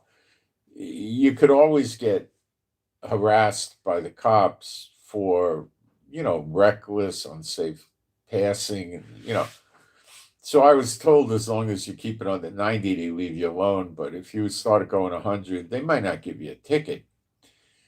And they just pull you over and have a little chat with you. And then they ask you if you're in a hurry. And if you say yes, well, now the chat just doubled in size.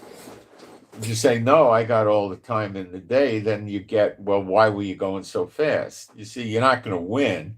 So, it's just easier to just keep your speed at 90. And if they were annoyed with you, what they would do is they would drive their patrol car up and parallel you without pulling you over. And that was a way of telling you to knock it off. And then you drop down to 80 and they forget about doing it, But if you tried to play Autobahn and take your Corvette or your GTO at 120, I think you would have had a lot of attention from them.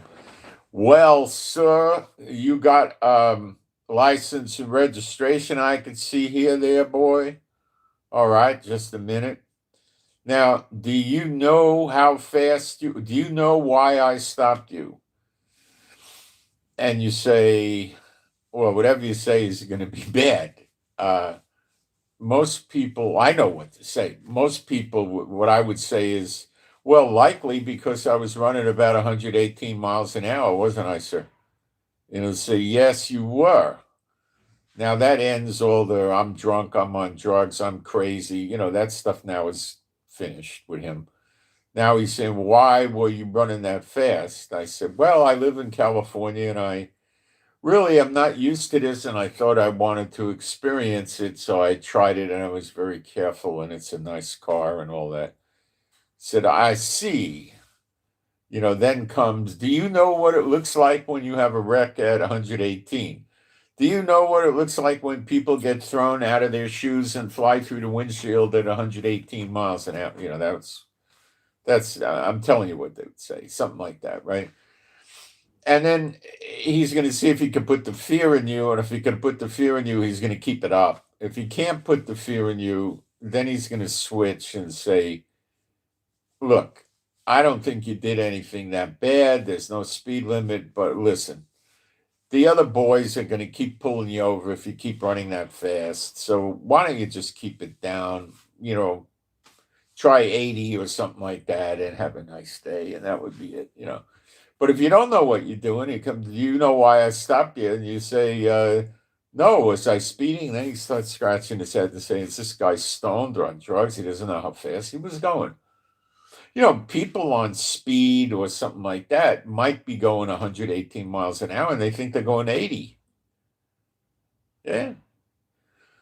So he's wants to see what state you're in, right? So if you start fighting with him, well, I was going fast, but there's no speed limit here. Why'd you put? Oh, then you start getting it.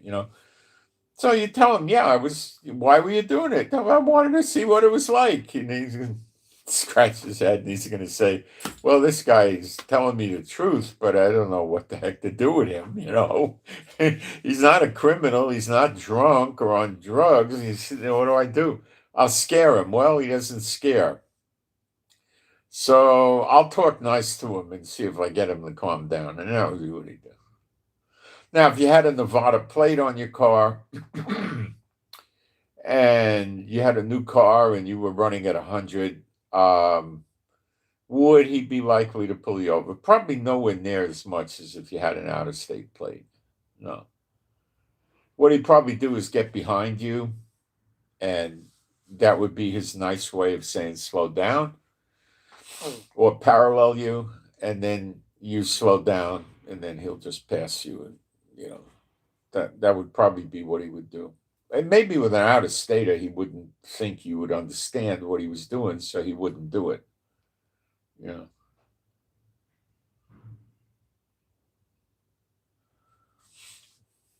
So anyway,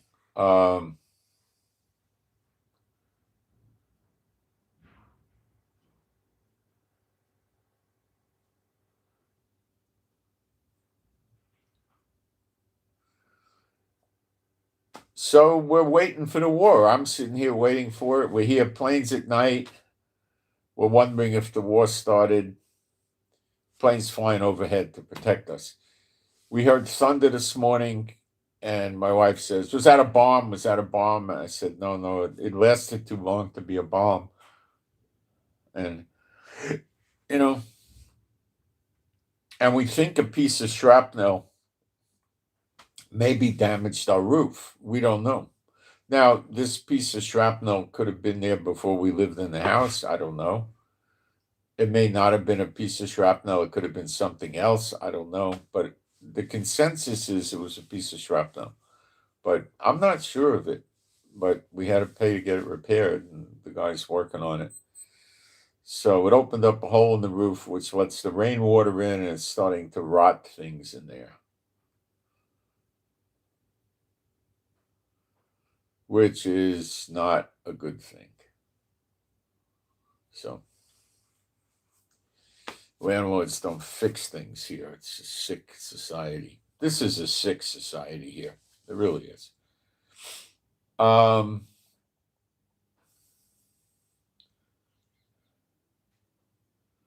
So there are people that are saying that China and Russia and North Korea are not going to sit still and let Trump take Iran out. I don't know.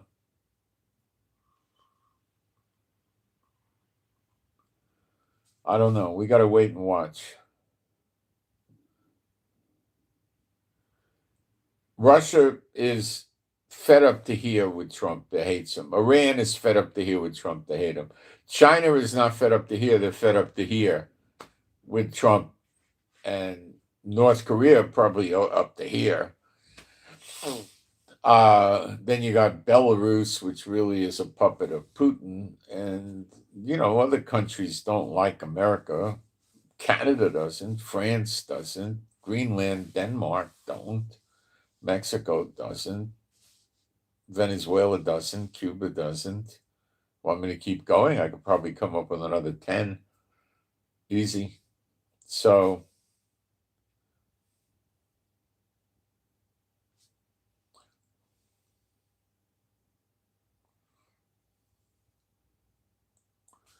I don't know if you guys like it when I do shows like this because my offerings have been very, very low. But I didn't want to say anything, but they are very, very low. So, little reminder, uh, you know, I got normal bills. I don't pay rent this month, but I got normal bills I got to deal with. I got to eat. Our electric bill is going to be not good because we're running heaters a lot. We got the wood burning thing. We're trying to see if we can last till the winter's over with the wood, but the wood's going fast. We might make it. We might make it. I hope we don't have to buy more wood. I really, really do. It's not that cheap. It's not that expensive, but it's not that cheap. My wife needed it because she's recovering from the stroke and she gets cold. So the electric heater doesn't do much. We tried it with her; it doesn't do much. So um, the wood burning does. But last night she added another layer of blankets on, and she said she slept really, really good. I got that. I don't know what they call it, TOR or TOK or something like that. The way they rate blankets in the UK. Oh, let me remember. I can't remember what that is. Hold on. TOR or TOK. Um,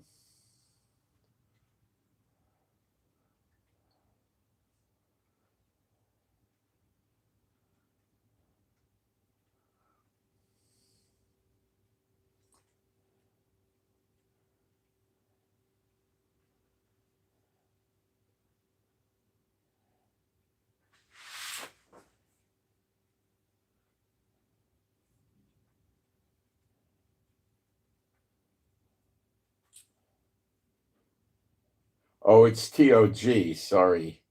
I thought it was TOR or something like that. TOG. It means thermal overall grade. So it doesn't make sense to me. The UK, I think, is the only country that rates the blankets, and they got pretty decent consumer affairs, I guess, on this.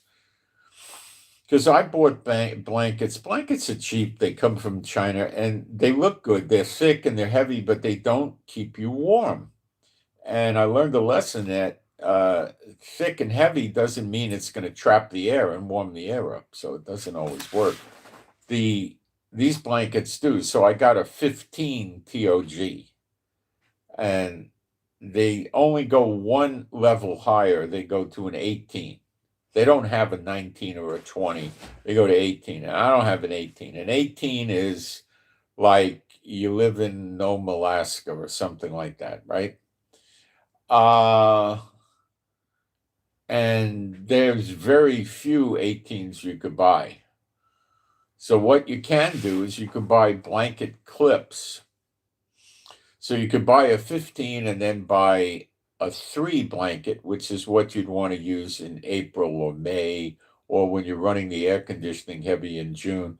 A very light, well, no, that wouldn't be a summer blanket. It would be a spring blanket, where it's not very cold outside, like it goes down at night to 55 or 58 or something like that, right?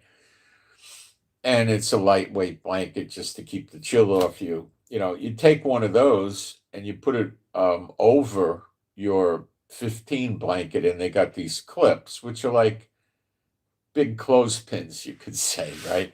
You clip them on. You got to have the same size blanket. So let's say they're queen size. You put one on top of the other, and you clip it at each corner so it stays in. And then if you want to do a better job, you clip it in the middle and the middle on the other sides, and then it stays in and it traps air also. And now you've raised, if it's a three, what is it, TOG blanket, you have a 15 and a three, you got an 18 now. But when the winter's over, you can put your 15 away and then just use your three. And then they have some that are 5 and 8 and 12 and all that. So could you put a 12 and a 15 together? Yeah, but I don't know why. You'd be in a life for that. You'd have to be in a life, be sleeping in a freezer. I mean, you'd be in a life-threatening situation uh, if you were, you know, going to get something like that. Now, in the past, I had sleeping bags that you could sleep outside in. I think I went down to about -5 or something. They got sleeping bags for -40. They were about this thick, maybe even more, made out of down usually. Um, and they're very water resistant and they breathe. And you could sleep in those below zero. It's a mummy bag. It comes over your head. Your hands would be inside the bag normally to have an inside zipper. You just pull down to get out, and your feet would be in the bag, and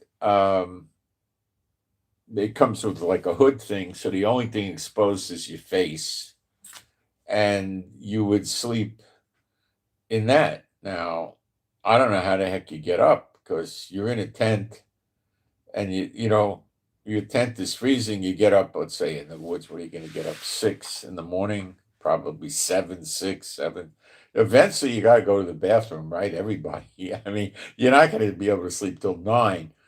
All right, so because you're going to go to bed early because it's dark, you might stay up with the fire, but you go to bed early. So what are you going to do? I mean, you got to get up. So the way you do it is you open it up so you can get out, and you probably have thermal underwear on or something, and get one of those little heater things and turn it on, and it lights up, and then go back in your bag for 2 minutes or 3 minutes, and your tent would be warm, and then you could get dressed and go out. Uh, but boy, what I keep wanting to do is put a tent outside, a big tent that's not a real tent, just a tent like when a family goes to the beach and they want a tent at the beach and then they go home at night, or maybe they sleep one night at the beach or something, you know. But I tried one and the wind kept blowing it over. It was a disaster. I couldn't get it anchored no matter what I did. I'd like to try one day. So you could go sit outside in the warm weather and you don't have the sun on you. But I don't know. It's tough to get it to work. Uh, I went out there with it and it didn't have a floor. The tent didn't have a floor, it just had sides. So that was one of the problems. And I remember taking Chief and Yaffa in there, and I was just sitting there. Oh, they don't understand. They're going to pee and poop in here, which wasn't the end of the world because it had no 10th floor. Then the big dogs started coming in there, and it was, hail, hail, the gang's all here. You got a bunch of dogs in there with you, and the dogs don't stay there. They go in and out because it's fun, right? Hey, you push the tent flap over, you go out, you come in. It's a lot of fun. Let's keep going in and out. That's cool. Dogs like that. That's their mentality level. And but I didn't really mind that. And then I was going to use they sell portable fans that are like 12-inch fans with a battery, and you can get about 2, 3 hours on them. So I was thinking I could go sit there and take the iPad and sit outside and turn the fan on, and I got the sun off me, and I got the fan on. It should be comfortable, even if it's 95 degrees, 98, and stay out there. But the thing keeps blowing over, and it didn't work. So I'm thinking maybe if I got one with a floor, I could put things inside it that have weight to it, like dumbbells and barbells or something, and it wouldn't blow away. But I don't know. It's easy to just stay in the house. So, yeah. So another, if you real, I don't think this storm's going to be as bad as I was making out earlier because I listened to some guy that was getting pretty unusual information. Although I will say, if you get 1.25 inch of ice, it's very, very, very dangerous. It's probably not going to get you trapped in your house because you open and you just bang, bang, bang with your hand. It'll break the ice off. 3 inches is another thing that's different.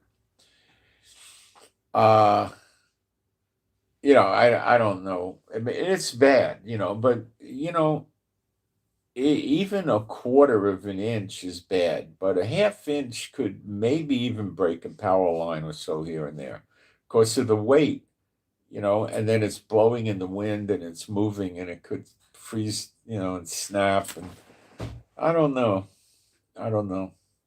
3 inches is a horrible situation. 1.25 is very, very, very bad. And if it snows after the ice, it's so treacherous. I've experienced that. It's super treacherous, and you got to be so careful. You got to be so careful because you don't know the ice is there until you start sliding, and it's hard as heck to get the traction back. Going up and down a hill is horrendous. Somebody smashes their brakes, they're just going to go drift, slide. It's very, very dangerous. I'd stay in. I wouldn't go out in that kind of weather. No. All right. So I'm going to get a prayer out for us. My Heavenly Father, Jehovah, B'Shem, Yeshua HaMashiach, I pray for me and my wife and all the true believers. I pray we would have your strength, stamina, endurance, and your healing and recuperative power to flow through us so we would keep healing all the time where it needs it. And I pray that for us and our animals and pets to be safe and secure and happy, healthy, and whole. And I pray that you would lift off us any witchcraft, sorcery, spells, enchantments, loose it off us. I pray no darts of the enemy hit us. I pray we have no dreams, visions, thoughts, ideas, notions coming from unclean spirits or people that serve unclean spirits. I pray that the unclean spirits would not be able to fool us into thinking that they're God or angels or anything else like that.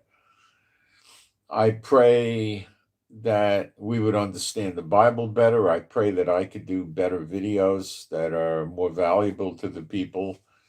And I pray for the peace of Jerusalem.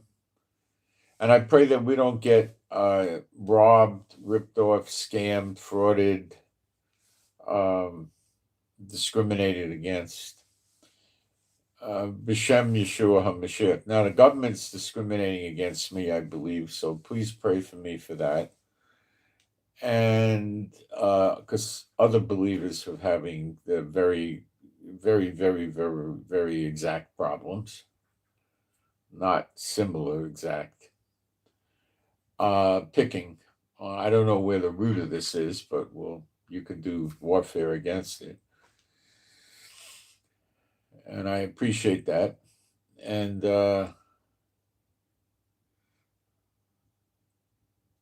I could pray. You could agree. Let's see. My Heavenly Father, Jehovah.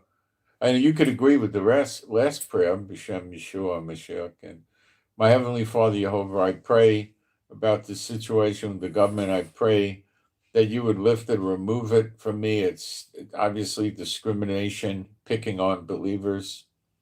And I pray you would get rid of this problem so I don't have to waste my time and energy and effort on it.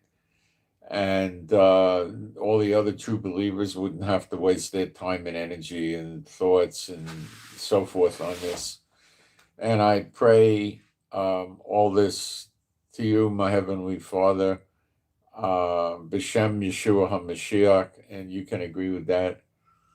And you can do spiritual warfare against those doing it, the whole government, basically.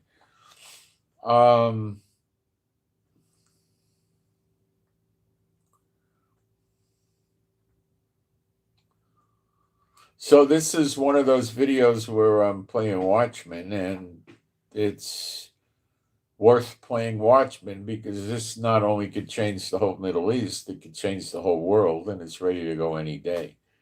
I mean, the Abraham Lincoln could be, by today or this afternoon, close enough to strike Iran. I suspect it will be.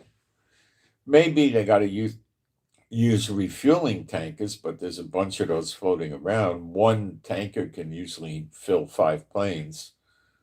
So 3 or 4 tankers could fill a big strike force, you know.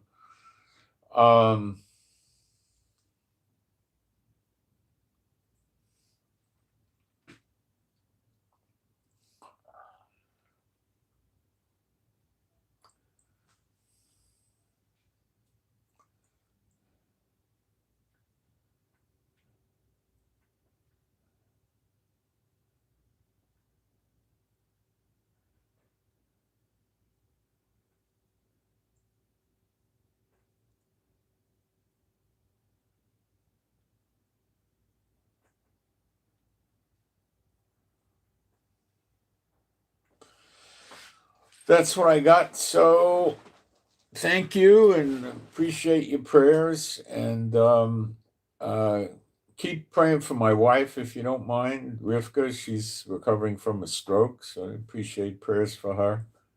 And I send my shalom to all those who love Yeshua HaMashiach. And I hope you got something out of this. And I am keeping close tabs on the situation with Iran. Believe me, I am all day and all night checking it and making sure that I stay on top of it.